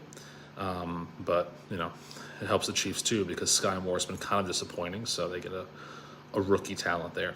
And the Jets needed a running back after the Breece Hall injury, so getting James Robinson from Jacksonville, very significant, very huge for them. And we'll see. I mean, there's definitely other things, of course. Everything started with the Christian McCaffrey trade with San Francisco. Like, that was ridiculous. But, we'll see. The deadline is Tuesday, and we'll see if there's any more deals that are coming down the pike. But it's been interesting. Usually the NFL trade deadline is not as active. But, I mean, this has been an interesting one, I think, for all intents and purposes. Thank you, Rick, for agreeing with our thoughts there and bringing up the last two trades that we need. We always appreciate you, man. Take a drink every single time you see a different shirt on him in the videos this episode, by the way. I'm just saying. So we talked about two of the trades there that he mentioned on the back end. It was honestly, I had not seen that video in full, so I had no idea the order he was going in. So this actually works out for us perfectly, Justin. Two of the top two teams in the NFC East made moves. Robert Quinn to the Philadelphia Eagles, Kadarius Toney to the New York Giants. Rapid fire, Justin, to you. Your thoughts on both those deals for all the teams involved? If I was the Jets, I would have traded a 4th-round pick for Robert Quinn. And the Giants got nothing out of Kadarius Toney. Why not get some picks? He wasn't going to play. They obviously didn't mesh. He didn't mesh with the new head coach and the new regime. I want to know how much the Chiefs are going to pay him because he's got to get that back tattoo removed now. Fair. Very fair. Especially with the number change. Right. I'm with you in terms of Robert Quinn. I think that was an amazing deal that the Eagles got at good value. They also any team should have been making that offer. Oh, absolutely. Any team in the league. They also reworked the contract as well to where they can essentially cut ties with him after this season. And honestly, even though he's not having as good of a season as he was last year because he finished with like 18 and a half sacks, even though he's only got 1 sack this season, it's Chicago. Everyone plays down in Chicago eventually. Let's be real here. And also, apparently, like this is not me saying this seeing every single Bears game because why would I subject myself to that? But I've seen from Bears fans online, like a big thing is that like they have been doubling and like chop blocking and like they've essentially the offensive lines have keyed in on Robert Quinn so much and he hasn't had enough support to get a higher sack production this season. Is that true? Again, I can't say like for sure. But I'll take their word for it. I imagine a guy that got 18 sacks in previous seasons is probably going to get double teamed a good amount of times. But no, I just think this is great. I mean, I mentioned the depth that they have on that defensive line before in Brendan Graham and Fletcher Cox, Jordan Davis, Hassan Reddick rushing the passer. Now you add Robert Quinn there. He doesn't need to be every down. This might actually make him fresher as the season goes. I expect Robert Quinn to actually have a pretty good end to the season with the Eagles there. So I think that was a great deal. And once again, only a 4th round pick. Come on. Every single team in the league should have been calling for that. I know because the cap situation, because what his cap hit was, and there had to be some finagling with the deal. Maybe that's part of the reason why. But man, like that was a amazing deal by the Eagles. And I'm with you. It's funny you mentioned that Kadarius Toney didn't get along with the new regime. He didn't get along with the old one that drafted him either. At the end of the day, so let's be real here. Like it was not meant for him to be in New York. I mean, I wouldn't want to live in New York if I was coming from Florida either. But at the same time, now you're going to Kansas City. So really, how much better is it? But just offensively speaking, even with the energy that Brian Daboll's bought, Daniel Jones is still Daniel Jones, and I will not blame anyone that wants to go from playing with Daniel Jones to Patrick Mahomes. And of course, in part because he was dealing with injury this season, wink, wink, nudge, nudge, wanted to get out of New York. I mean, he might actually be hurt, but the NFL meme world we had a ball with that, to say the least, when that trade was announced.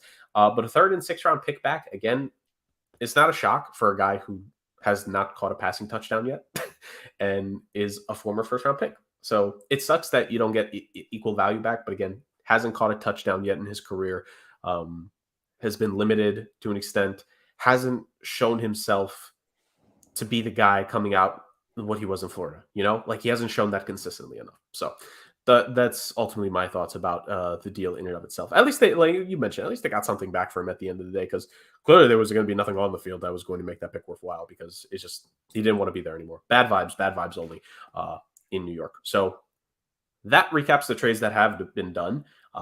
More to come, probably, hopefully. And there are some teams that we are going to hope can be a little bit active here. And once again, we have our analyst abroad to give us a little bit of a breakdown on teams who should think about making some moves in the next 24 to 48 hours here. So what does Rick have to say about that? Category of deadline teams that need to make moves. I have 2 for each conference, one out of desperation and one out of circumstance. So I'll start with the AFC. Out of desperation, I mean, both are kind of circumstantial, but out of desperation, I would say the Chargers need to find a secondary cornerback. They just lost J.C. Jackson for the year, and they need to get somebody in there to be the number 1 corner. I don't know if they're going to be able to find somebody, like a secondary player like that, but I think in order to keep pace with Kansas City, they need to find somebody on the D end who's going to be a good ball hawk pass defender like J.C. Jackson was supposed to be. Circumstantially, again, I think the Bengals might be looking for a wide receiver because Jamar Chase is out for 4 to 6 weeks, and you're not really sure how he's going to be when he comes back. Now, the Bengals are loaded on the wide receiver core, but if they can find a way to make a play for like a DJ Moore or even an Elijah Moore from the Jets maybe, or Denzel Mims, someone like that, I think it could just help them increase that core. I mean, yeah, they've got Tyler Boyd. They've got a really good receiving core there. T. Higgins too, but losing Jamar Chase is pretty significant on their side. So I think there. And the NFC, the Giants need to keep this run going. They're desperate. Richie James is your leading receiver, but he's only got 200 yards receiving. You need to get somebody in there. And yeah, they lost Daniel Bellinger for a bit, so maybe I've heard rumors about Mike Gesicki from Miami going that way. I feel like the Giants could be in the running for a wide receiver or a tight end, and I think that's a move out of desperation because they're 6-1, but how much longer can it last for them? And circumstantially, this is going to be a bit of a surprise here, but I'm going to go with the Falcons. Look, the NFC South is wide open, and Tampa's 3-5 now. I mean, Atlanta was picked to be like last place in this division, but right now they're sitting pretty in first. If they can get some pieces, maybe on the defense, I've heard Cleveland Ferrell from the Raiders is a possibility. Maybe get somebody to pair with Drake Ludden on the wide receiving core. Maybe they're the ones that go into the division, get DJ Moore from Carolina. It would cost them a pretty penny, but it would help them out. I think you strike while the iron is hot if you're Atlanta. They're a team that nobody's going to be here, but if they can get some pieces and get some wins racked up, they'll be a surprising playoff team, and I think that'll be huge for Arthur Smith. So Arthur Blank's gonna open the checkbook and gotta find somebody out there to, pay or make some trades here and there. But I think Atlanta's sitting pretty in that division right now. And again, circumstantially, I didn't think we expected them to be there, but here they are. So go make some trades. A good summary by Rick there. I like what he's thinking there. Just let's cause more chaos This is where we're starting to transition from football to chaos here. Let's have the Panthers actually trade for DJ Moore, even though we both kind of said it probably wouldn't happen. Now let's have the Falcons make a surprise deal out of nowhere to maybe try to compete for the playoffs this year. They have a chance to be number one seed in the NFC South. Who knows? We were actually talking about the Tampa Bay Buccaneers in the trade they could make. You bring up Andre Dillard with the Eagles earlier, Justin, where even though they're good, could he be a guy that you could maybe convince the Eagles to part ways with? I'm trying to think of like other offensive linemen there. I know you mentioned a few. Maybe Titus Howard in Houston. He's been a starter the last couple of years at least. Maybe he could be a guy. Not this past draft, the one before. There were a lot of offensive linemen selected in the first 2 to 3 rounds. Maybe are any of those guys available? I'm trying to think off the top of my head who some of the players that were drafted there was. The young offensive line. Maybe a Sam Cosmi, I think, was someone who's drafted in the last couple of years that could be available. Alex Leatherwood's out there. No? Any takers? Nobody? Okay, fair enough. I think actually he was just activated by the Bears. Wow. Maybe he will make the difference for Justin Fields to finally perform. Probably not. But at the end of the day, it's going to certainly be an active trade deadline. I mean, you could comment to any of the ones that Rick mentioned there, but are there maybe any teams that he didn't mention that you think maybe could shock us with a move? It doesn't need to be like obviously a big time move, but a team you could foresee making a trade here, Justin. I don't know. I could see the Saints making a couple moves. Mm-hmm. They might be at the point where they're willing to start selling pieces, but it's a little early. I think you'd maybe have to see what they do on Sunday. Right.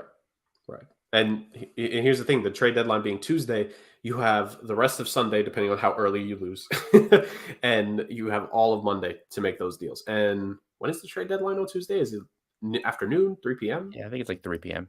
So there's potential for the Jets to be able to not my team that I think should make a deal, should make another deal, but there are plenty of teams that could potentially make a move here. In terms of teams that I think could potentially make a move, I think the Los Angeles Rams, it wouldn't surprise me if they tried to make a move here. I know that they've had the philosophy of, F them picks. I don't know what the draft capital looks like this year. Probably barren, but I think they still have draft picks in the next couple years, like in 2024 and 2025, which I believe they're allowed to part ways with. So there's some stuff they could potentially do there. If they want to upgrade that running game, Melvin Gordon could be available out of Denver, which I think Melvin Gordon going to a team like the Rams or maybe even somebody else that needs a hit up in the running game, I think he could potentially do some good things there. I mean, we mentioned offensive line. Maybe could one of the offensive line when we discussed go to the Rams and maybe they could solidify the tackles, like one of the tackle spots, especially left tackle. Who knows? I think the Rams are a team that come to mind. You mentioned the Buccaneers a little bit early. We talked about the Buccaneers a little bit earlier. They could be a team that's definitely in the market trying to scour around for some guys. Let's keep at it with the NFC. The Packers. I know we haven't mentioned them, Justin. Maybe this could be the last team that we really talk about before we dive into. Actually, no, 2 teams here real quick: the Packers and the Chargers, because the Chargers have had a bunch of defensive issues. J.C. Jackson's now going to be out for the season, and the Packers are. Well, I mean, we talked about them early in the episode. It's not looking great. Could you conceivably see either team making a move? And if they did, what could you see either one wanting to trade for? The Chargers have a lot of holes. I'm not sure exactly what they would trade for. I could see them making a number of different moves and thinking, all right, that's good. That fills a need, just because of the amount of injuries they've had. The Packers, I think it's pretty obvious they need receivers and they need guys that are going to be on the field. They're not going to make mistakes. They're going to run the right routes. They're not going to drop balls, things like that. I don't know who is out there that would maybe fill that role. I mean, you hear rumors of Jerry Jeudy being available. You hear rumors of DJ Moore, but it's obvious that they have neglected that position at this point. Drafting Christian Watson in the second round didn't do anything for them to make up for the monumental loss that was Devontae Adams. So, look, a lot of teams could do things. I think the Packers could maybe make a move there, but it's going to be interesting to see if they're not usually a team that makes a lot of moves at the trade deadline. Right. I'm definitely with you there. I think those are 2 teams that could definitely stand to do something. The Green Bay Packers, I think a player that they could actually be underratedly looking at. I think Brandon Cooks from the Houston Texans is also a guy that could, be in the conversation here. Now, I'm sorry, Brandon Cooks, that I'm having you be traded again. I know it's happened to you so many times, but this is a guy who's very Justin, for as many times as he's been traded, it's not because he's a bad player. It's just No, because he's usually traded for like a lot of picks, and like he's a high value guy. Yeah, And what he's is he now? Well, he can't be more than like 31, right? Oh, is he 30 yet? I don't know. Let me look. Yeah, while you look at that, I think Brandon Cooks, he's got like 5 or 6 seasons in his belt for 1,000 yards. He actually made back-to-back Super Bowls. He was on the Patriots team that lost to the Eagles, and then he was on the Rams team that lost to the Patriots. So this is a guy who's been deep on teams that have made the playoffs before. Like, I think he would be a help. If I'm Green Bay, I would take a risk. I don't think, like, he's been traded for first before. I don't think you'd have to trade a first for him. I think a combination of like a second and a fourth could maybe get the job done. And if you're Green Bay, honestly, considering you had 2 first-round picks last year, you didn't use it on defense, or you used it on defense, not receiver. Christian Watson isn't working out. Romeo Dubs has been up and down. Let's get Aaron Rodgers something here, especially a guy that could stretch the field. I think is the biggest thing because 29, by the way. Jesus, he's still so young. But yeah, I think that Brandon Cooks could certainly be a guy that could help out the Packers. And I think for the Chargers, I could see them going after corner specifically.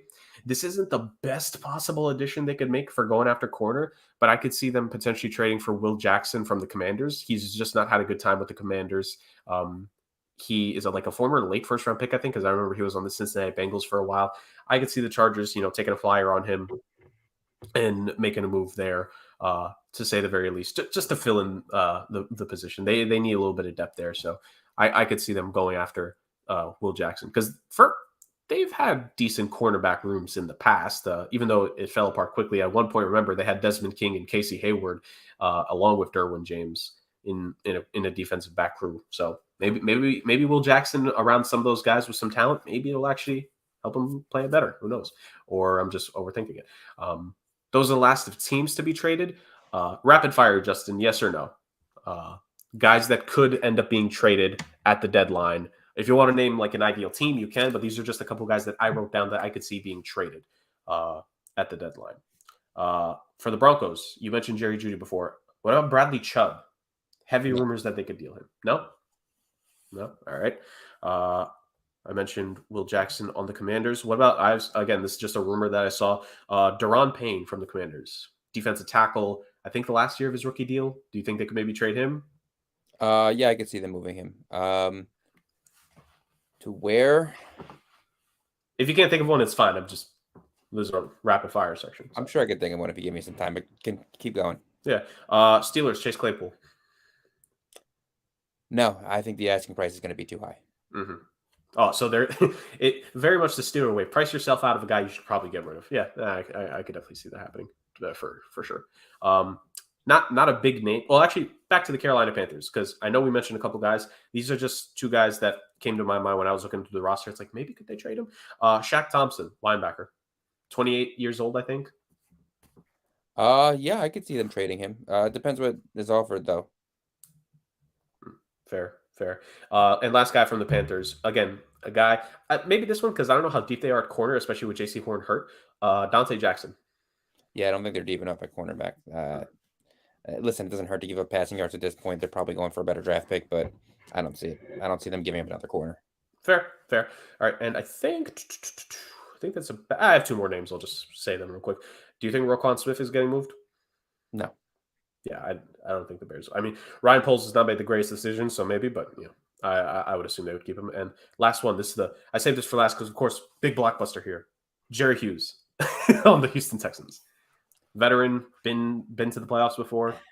I could see them moving him, but I don't know. Houston hasn't been very active. I don't know if they do it.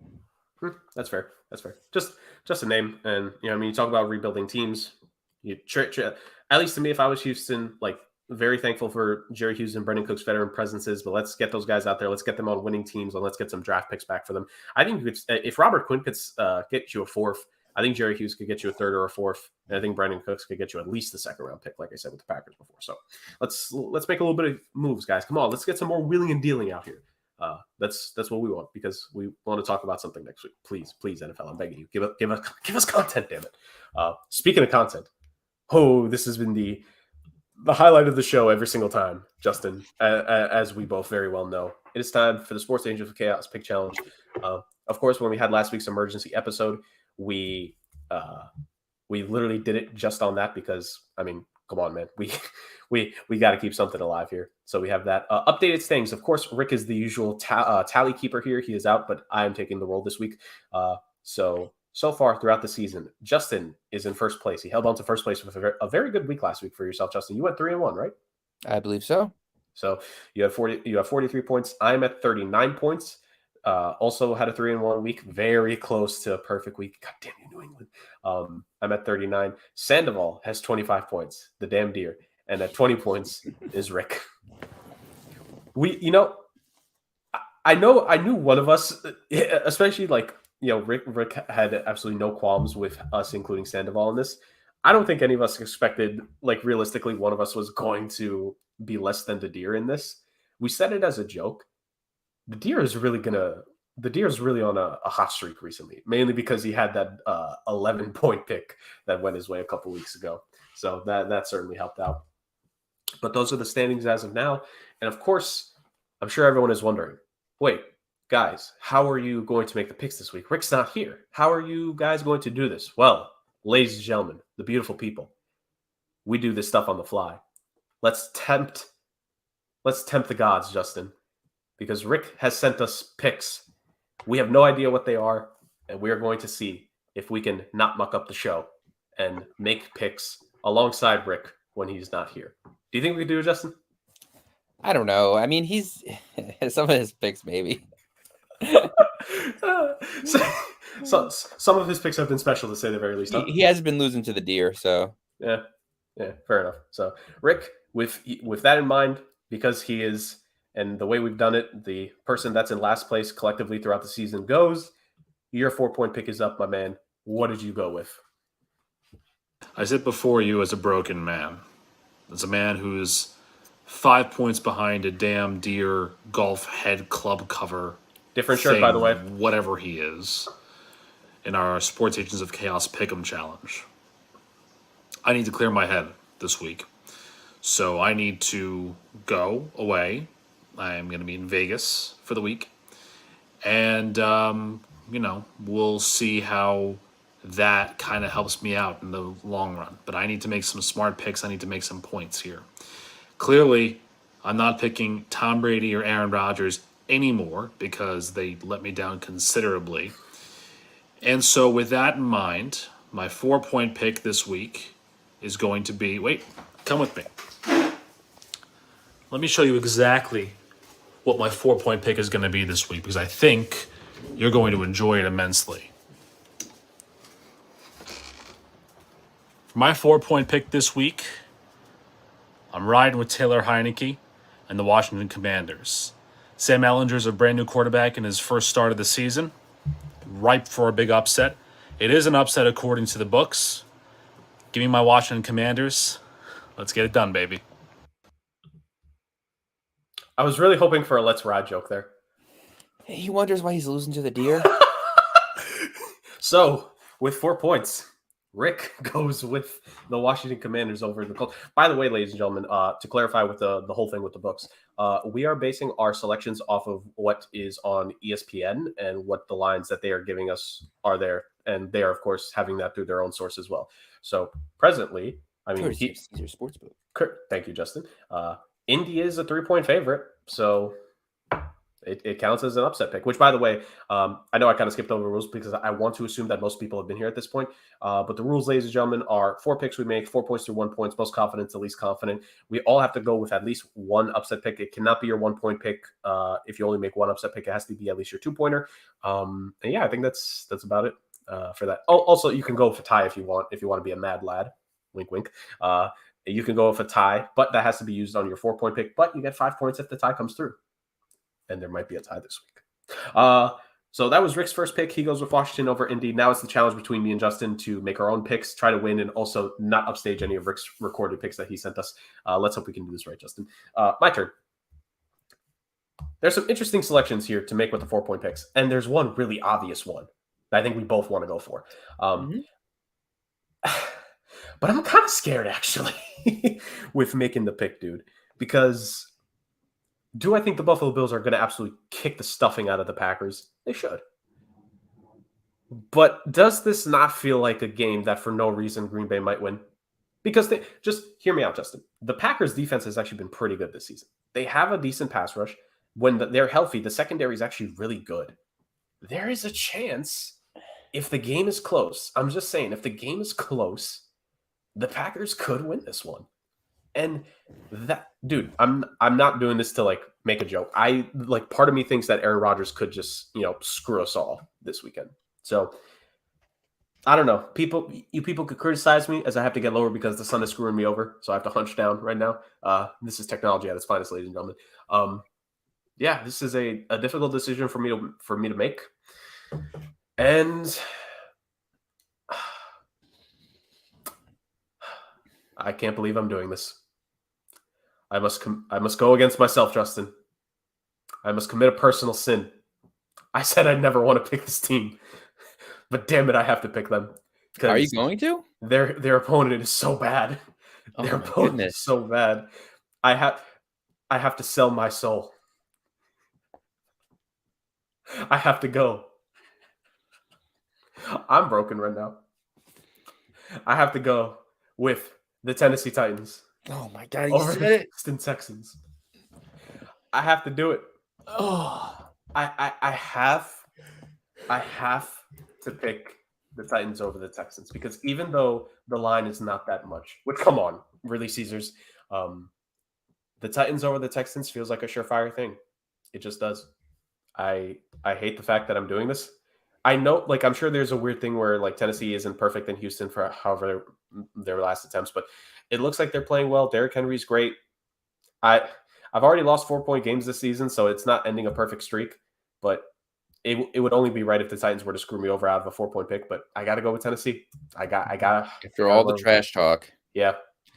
Look, we need to make sacrifices sometimes, man. We need to do things we're not proud of. The easiest choices are not always the ones that we want to make.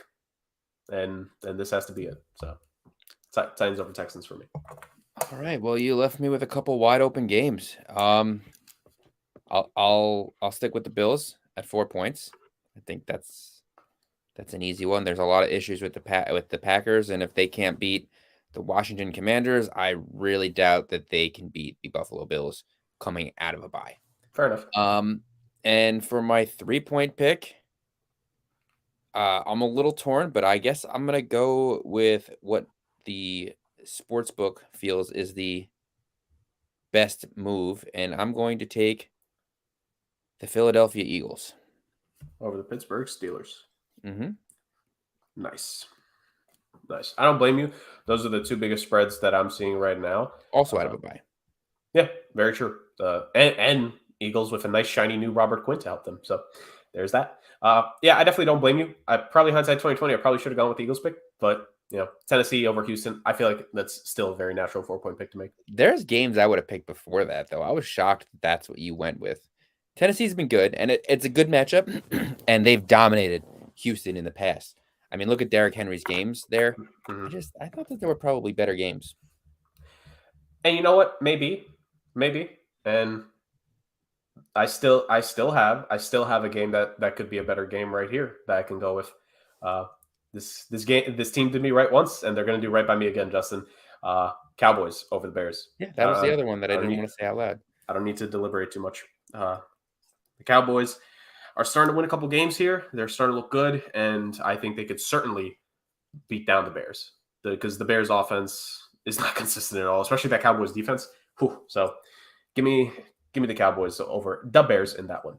All right, Justin, I think we're going good so far, but now it's an important time. Have we by chance cost Rick his 3 or 2-point picks? Let's see what he decides to go with. So I can tell that I stunned you with my 4-point pick. Now, here's what happened. I was originally going to go with Tennessee over Houston. Then I had a little bit of a thought. That's an obvious game. That's an obvious 4 points. So if either of y'all took it, good for you. I don't think it's going to be open for me at 3. If it is, I'm still not taking it at 3. I don't trust Ryan Tannehill in this situation. So, but that was going to be my 4-point pick. And at the very last minute, I switched it up because I like the matchup for Washington better against Sam Ehlinger and Indy. My 3-point game, I am going to take a team that is making a long journey across the pond and facing possibly one of two quarterbacks. Don't know who they're going to be. But it's a good team that lost last week by just 1 yard. And that's the Jacksonville Jaguars for 3 points over the Denver Broncos in London. And then at 2 points, I'm going to take the team that beat them. Take the New York Giants over the Seattle Seahawks. Let's keep this Brian Daboll run going. I know it's going to be a fun one against Geno Smith and the Birds, but I don't know. I like this Giants team, and I think they can go 7-1 going into the bye. So 3 points, I'm taking Jacksonville, and 2 points, we're going with the Giants. So clearly he made the Giants want to spite me and my Geno Smith Ring of Honor campaign. What? Why did he want to change away from picks against the spread if he's going to pick all underdogs? Not sure. I think we should ask him this when he's back next week. I don't understand his picks. Yeah, it's interesting to say the least. By the way, ladies and gentlemen, just for the record, like he's in Vegas. Justin was in Miami last week, so the guy's enjoying nice vacations here. And when I take time off, I go to New York and then I return to Connecticut. And guess where I'm at right now? Yeah, not fun. Look at these. Jerry's going to Bora Bora in 2 weeks, guys. I wish, that'd be nice. All right, my turn. So I'm caught because there aren't a lot of upset picks left that I like. And I gotta try to go with one, but there's one that it's my 2-pointer for a reason, and I'll just run with it. I'm gonna go with the Cardinals over the Vikings because I think Kyler Murray is the kind of quarterback that can give the Vikings defense issues. I still don't think the Vikings defense is that good. I still don't think they're that good. I think I don't want to call them a fraudulent 5-1, but to me they are not a strong 5-1 team. And I think Kyler Murray, he's given them issues in the past before they actually beat them last season. I think Kyler Murray with DeAndre Hopkins back as well, I think the Cardinals are going to beat the Vikings here. And the Vikings are favored, so that's my underdog pick for this week. I've been trying to make my underdog picks like my 3-point picks the last couple weeks and maybe my 4 if I can, but nothing enticed me enough, especially like three double-digit favorites this week. None of us were going to pick the Bears, Steelers, or the Packers over the Bills, or over the Cowboys, Eagles, or Bills. So gotta go with the next closest one. So that's me. Justin, your turn. Who is your upset going to be? I'm really interested to see here because you went with the Bills and the Eagles. Now who do we got here, Chief? Upset games. So it's killing me because I think at the beginning of the week the Rams were favored, but now that line is even, which I think disqualifies it from me being able to take it, which is who I was going to go with. By the way, just in case you were curious about your Titans pick, they just officially declared Ryan Tannehill out for the game.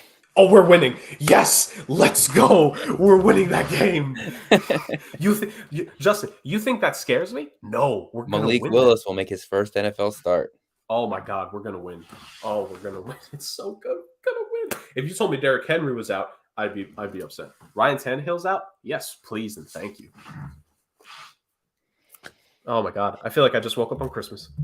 I bet you do. I don't know who I'm gonna take.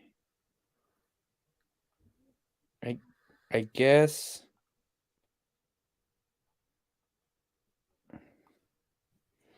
Oh, Rick took that game. Damn, I'm left again without a ton of upset picks.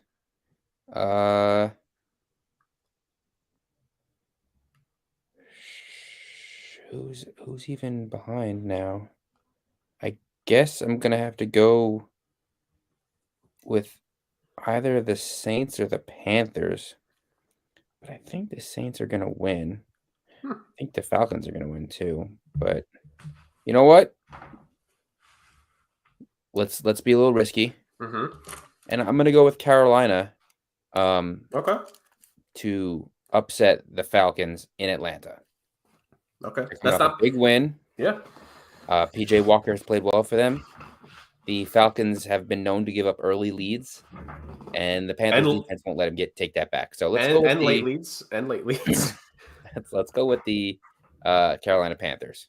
Yeah, I mean that's not a bad one right there. Actually, I think Justin, when it comes down to it, like the Panthers are playing better, which is a weird bar to to technically make, but they are playing better. And the Falcons, like they're the definition of an up and down team. This could be an up week. This could be a down week. So, I mean, again, this is where we start to dive into a little bit of chaos, because if you tell me that PJ Walker is going to do what Sam Darnold and Baker Mayfield couldn't, and that's get this team first place in the NFC South, I don't mind if you win this one at all, my boy. So have at it. So that was your 2 point, right? That was your 2 point pick. What's your 1 point pick, Justin? And then I am going to I'll ride with the Bengals Monday night. Prime time, baby. Prime time. Bengals have done me well, Justin. So I'm kind of jealous. They've done well the past couple weeks. They are favored against the Browns. It is in Cleveland, but I like, even without Jamar Chase, I like Cincinnati's chances here. That's fair. It's very fair. 1 point. 1 point.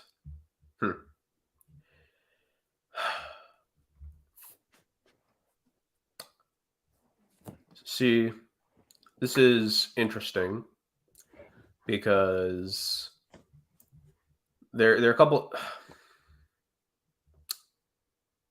I would technically make it a little chaotic for Sandoval with my pick, but I kind of don't care. Screw Sandoval. Yeah, good point. I'm going with the Dolphins for my 1 point pick. Going with the Dolphins. I think they're facing Detroit, and look, Detroit can score, but the Dolphins' defense has actually been good in instances this season, and that Lions' defense lets everyone go. And you're telling me Jalen Waddle and Tyreek Hill are going to get to play around with that defensive back crew? Yes, please, bro. Come on, give that to me. So give me the Dolphins at my 1 point pick. I'm shocked. Hold on, let me look at the line real quick. See, I don't get Caesar's lines that they give to ESPN. Does it make sense to you that the Dolphins should only be a 3.5 point favorite? I would think at least 5.5. I would say 5.5 if it was in Miami. Fair, I guess. All right, that's fair. All right, one last pick for Rick. Did we avoid screwing him over, Justin? Did he pick a different game than what we did? This is for all the marbles here, ladies and gentlemen. 1 point pick time, right? Well, I'm hoping for a big game from James Robinson, the newest member of this squad, and they didn't really have a great offensive output last week, but the defense was solid, and I like that against Mac Jones, who's probably coming in a little hobbled here. Give me at 1 point the Jets, Jets to go over the Patriots. I love it. Let's go. Let's ride. There it is, Jerk. That's your let's ride. Perfect. It's a good pick. That's the best pick he's had all day. Once again, I knew he was going to do this, but really, Rick, a different shirt every single time. Come on now. Like, come, bro. you're killing me here, Rick. Oh, my goodness. All right. So that concludes it. First of all, by the way, perfection for us, Justin. We did not repeat any of the picks, and we didn't even know what the picks were going to be. Look at that. Aren't we great? Aren't we the best, man? Aren't we the best? I mean, I guess it's not really hard if you're going to pick Washington Commanders as your 4 point play. Like, to pick a 3-4 team on the road against a solid defense is ballsy. Yeah. So we'll see. We'll see if Rick's picks can at least get him over the deer. So I got marching orders from Rick here, Justin, because Sandoval's games are in our hand. So there are 2 games remaining on the schedule that we didn't pick, and that's Raiders Saints, and that is 49ers Rams. So those 2 games go to Sandoval. Rick told us the underdog can be the 2-pointer and the favorite at the 1-pointer. Now, there's only 1 game here with the underdog. So technically, the Saints are Sandoval's 2-point game. Who do you want to give him for the Rams 49ers game? Who do you think is going to lose? Who do you think is going to lose that game? Yeah. I think the Rams are going to lose that game, dude. The 49ers have had their number. Yeah. So give them the Rams. For despite the fact that Rick is below Sandoval in the standings, Justin is the one that has the most hate for the little guy. Oh man. So the Saints and the Rams are Sandoval's picks, ladies and gentlemen. But we're not done there because we need a point multiplier. So do we? Yes, we do, because he has less games than us, Justin. Be fair. So we bring back the Wheel of Chaos.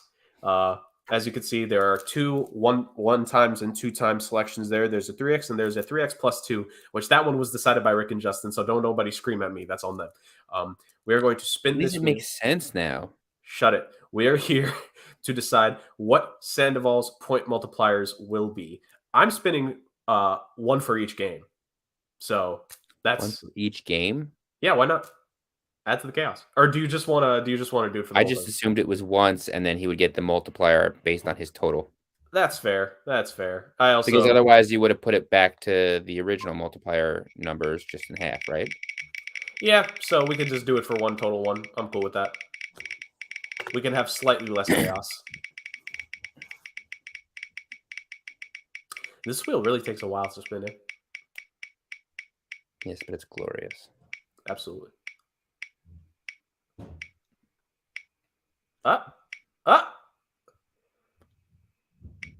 Oh!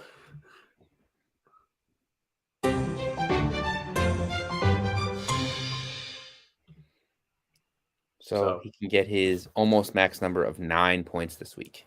Yep. So a 3 times multiplier for Sandoval this week. If he goes perfect, he gets the 3x. And technically, because it's a perfect week, +1. So he could actually get 10 points. Yo, imagine he does. Imagine he gets 10 points. Poor Rick. Oh, man. I hope Rick gets a perfect week now just so he can actually go above the damn deer. So that is the pick challenge for this week, ladies and gentlemen. That is the end of the show, essentially. But there's one more thing here. Well, actually, real quick, Justin, how do you feel about your picks overall? So a quick recap of the selections here. For Rick, his 4-point pick is Washington over Indy. His 3-point pick is Jacksonville over Denver. His 2-point pick are the Giants over the Seahawks. And his 1-point pick is the Jets over the Pats.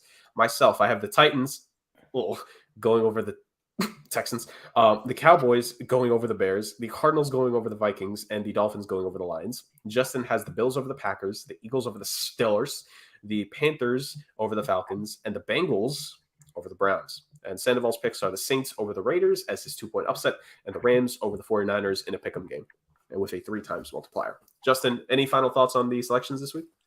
Just wanted to say thank you. to me and Rick. Because we gave you two easy ones. So, listen, if I lose these games, that's on the teams. That's not on me. I had the best opportunities. I mean, I didn't love my Panthers pick, but I really didn't want to pick the Jets again. I do my best not to pick them, and there was no other upsets. But the other 3, I mean, arguably the 3 of the top 5 games that are sure things this week. So then I know there's no such thing as a sure thing, but I'll take my chances. I mean, those are games you could definitely take your chances on. So I don't blame you at all. So normally, ladies and gentlemen, we have a rant podium at the end. But me and Justin don't really have any ranting to do, and we're not going to disrespect Rick like that. So I don't know, Justin, what do you think? There's normally a way that we end the show on such a grandiose thing, but I don't know. Rick's not here. Do you think there's a way that we can make up for that? It sounds like you have an idea that you didn't tell me about. I mean, there's always a plan B, Justin. This is my rant podium for the week. Now, we've had some pretty bad ones, honestly, this week. We've had political ads because, guess what? Election day is coming up. The last thing I need is political ads in my Wheel of Fortune episodes. Like, come on now. There's something called the World Barista Championships, which is when you get to make a cup of coffee for judges, but also tell them a story about the cup of coffee you're making them. I don't really know. To me, that just seems a little bit funky, but regardless, here or there. It actually finished on YouTube. If you want to go check it out, go check it out. And then all the stuff with the guy called Yee. Yee, God. Yee need to just stop being so disgraceful. Absolutely. Number 3 from my rant podium this week, the Tennessee Titans, that $2 billion stadium rendering you have. Yeah, on Twitter it looks really good, but let's talk about the video. It looked like a hype package cross between like the Avengers and a Topgolf and everything. And look, I love Topgolf, don't get me wrong. It's a lot of fun. I had my bachelor party there. I can go to Topgolf and watch a football game, but the inverse, going to a football game and then playing Topgolf, to me just doesn't make a lot of sense. Now, it's obviously not going to look like that, but that's how it appears. So make it make sense. Like, stop trying to mix and cross the blends here. It's not really helping. Crossing the streams, Ghostbuster style, not really a big help. Number 2, all you TikTokers that are out there, stop taping your mouth shut to try and help you sleep better. It doesn't work. This is the new trend that they're all doing. So hold on to your Cascade pods, because now you're going to tape your mouth shut while you're sleeping, because it's going to help you sleep better. Okay, what kind of tape are you using? Gaffer's tape? Duct tape? Double-sided gift wrap tape? Like, really? Come on now. Masking tape, how about that one? Look, if you have problems with sleep, like I did with sleep apnea, go see a doctor, or wear the nasal strips that go over your nose that work really well for me, or take ZQuil, or, do something else. But don't tape your mouth shut. Don't be ridiculous. Don't be stupid. Think with your minds, not with your social media and your thumbs. How about this? Turn off your phone so you can go to sleep and not look at the blue light. Very simple process there. That's number one. All these pizza companies that are out there. Now, I love pizza, don't get me wrong. There are 4 main shapes for pizza for me. There's the circle for the pie, the slice for the triangle, the square is the box it comes in, and if you're like me and you like Sicilian, rectangle. Who in their right mind wants a jack-o'-lantern pizza with the pepperoni and the black olives and the crust that kind of bends in a little bit? Like, I get it, it's Halloween, but like, really? Jack-o'-lantern pizza, guys? Like, that's just out of control. Absolutely ridiculous. What? Hold on. Okay, you can see me, right? Okay, I think the breaker just tripped. All right, let me go take a look at this. Hold on. Come with me. Okay. Let's see what we can do here. Let's see if we can find the breaker somewhere. Hold on. Happy Halloween. Drink it? Drink what? What do I have to drink here?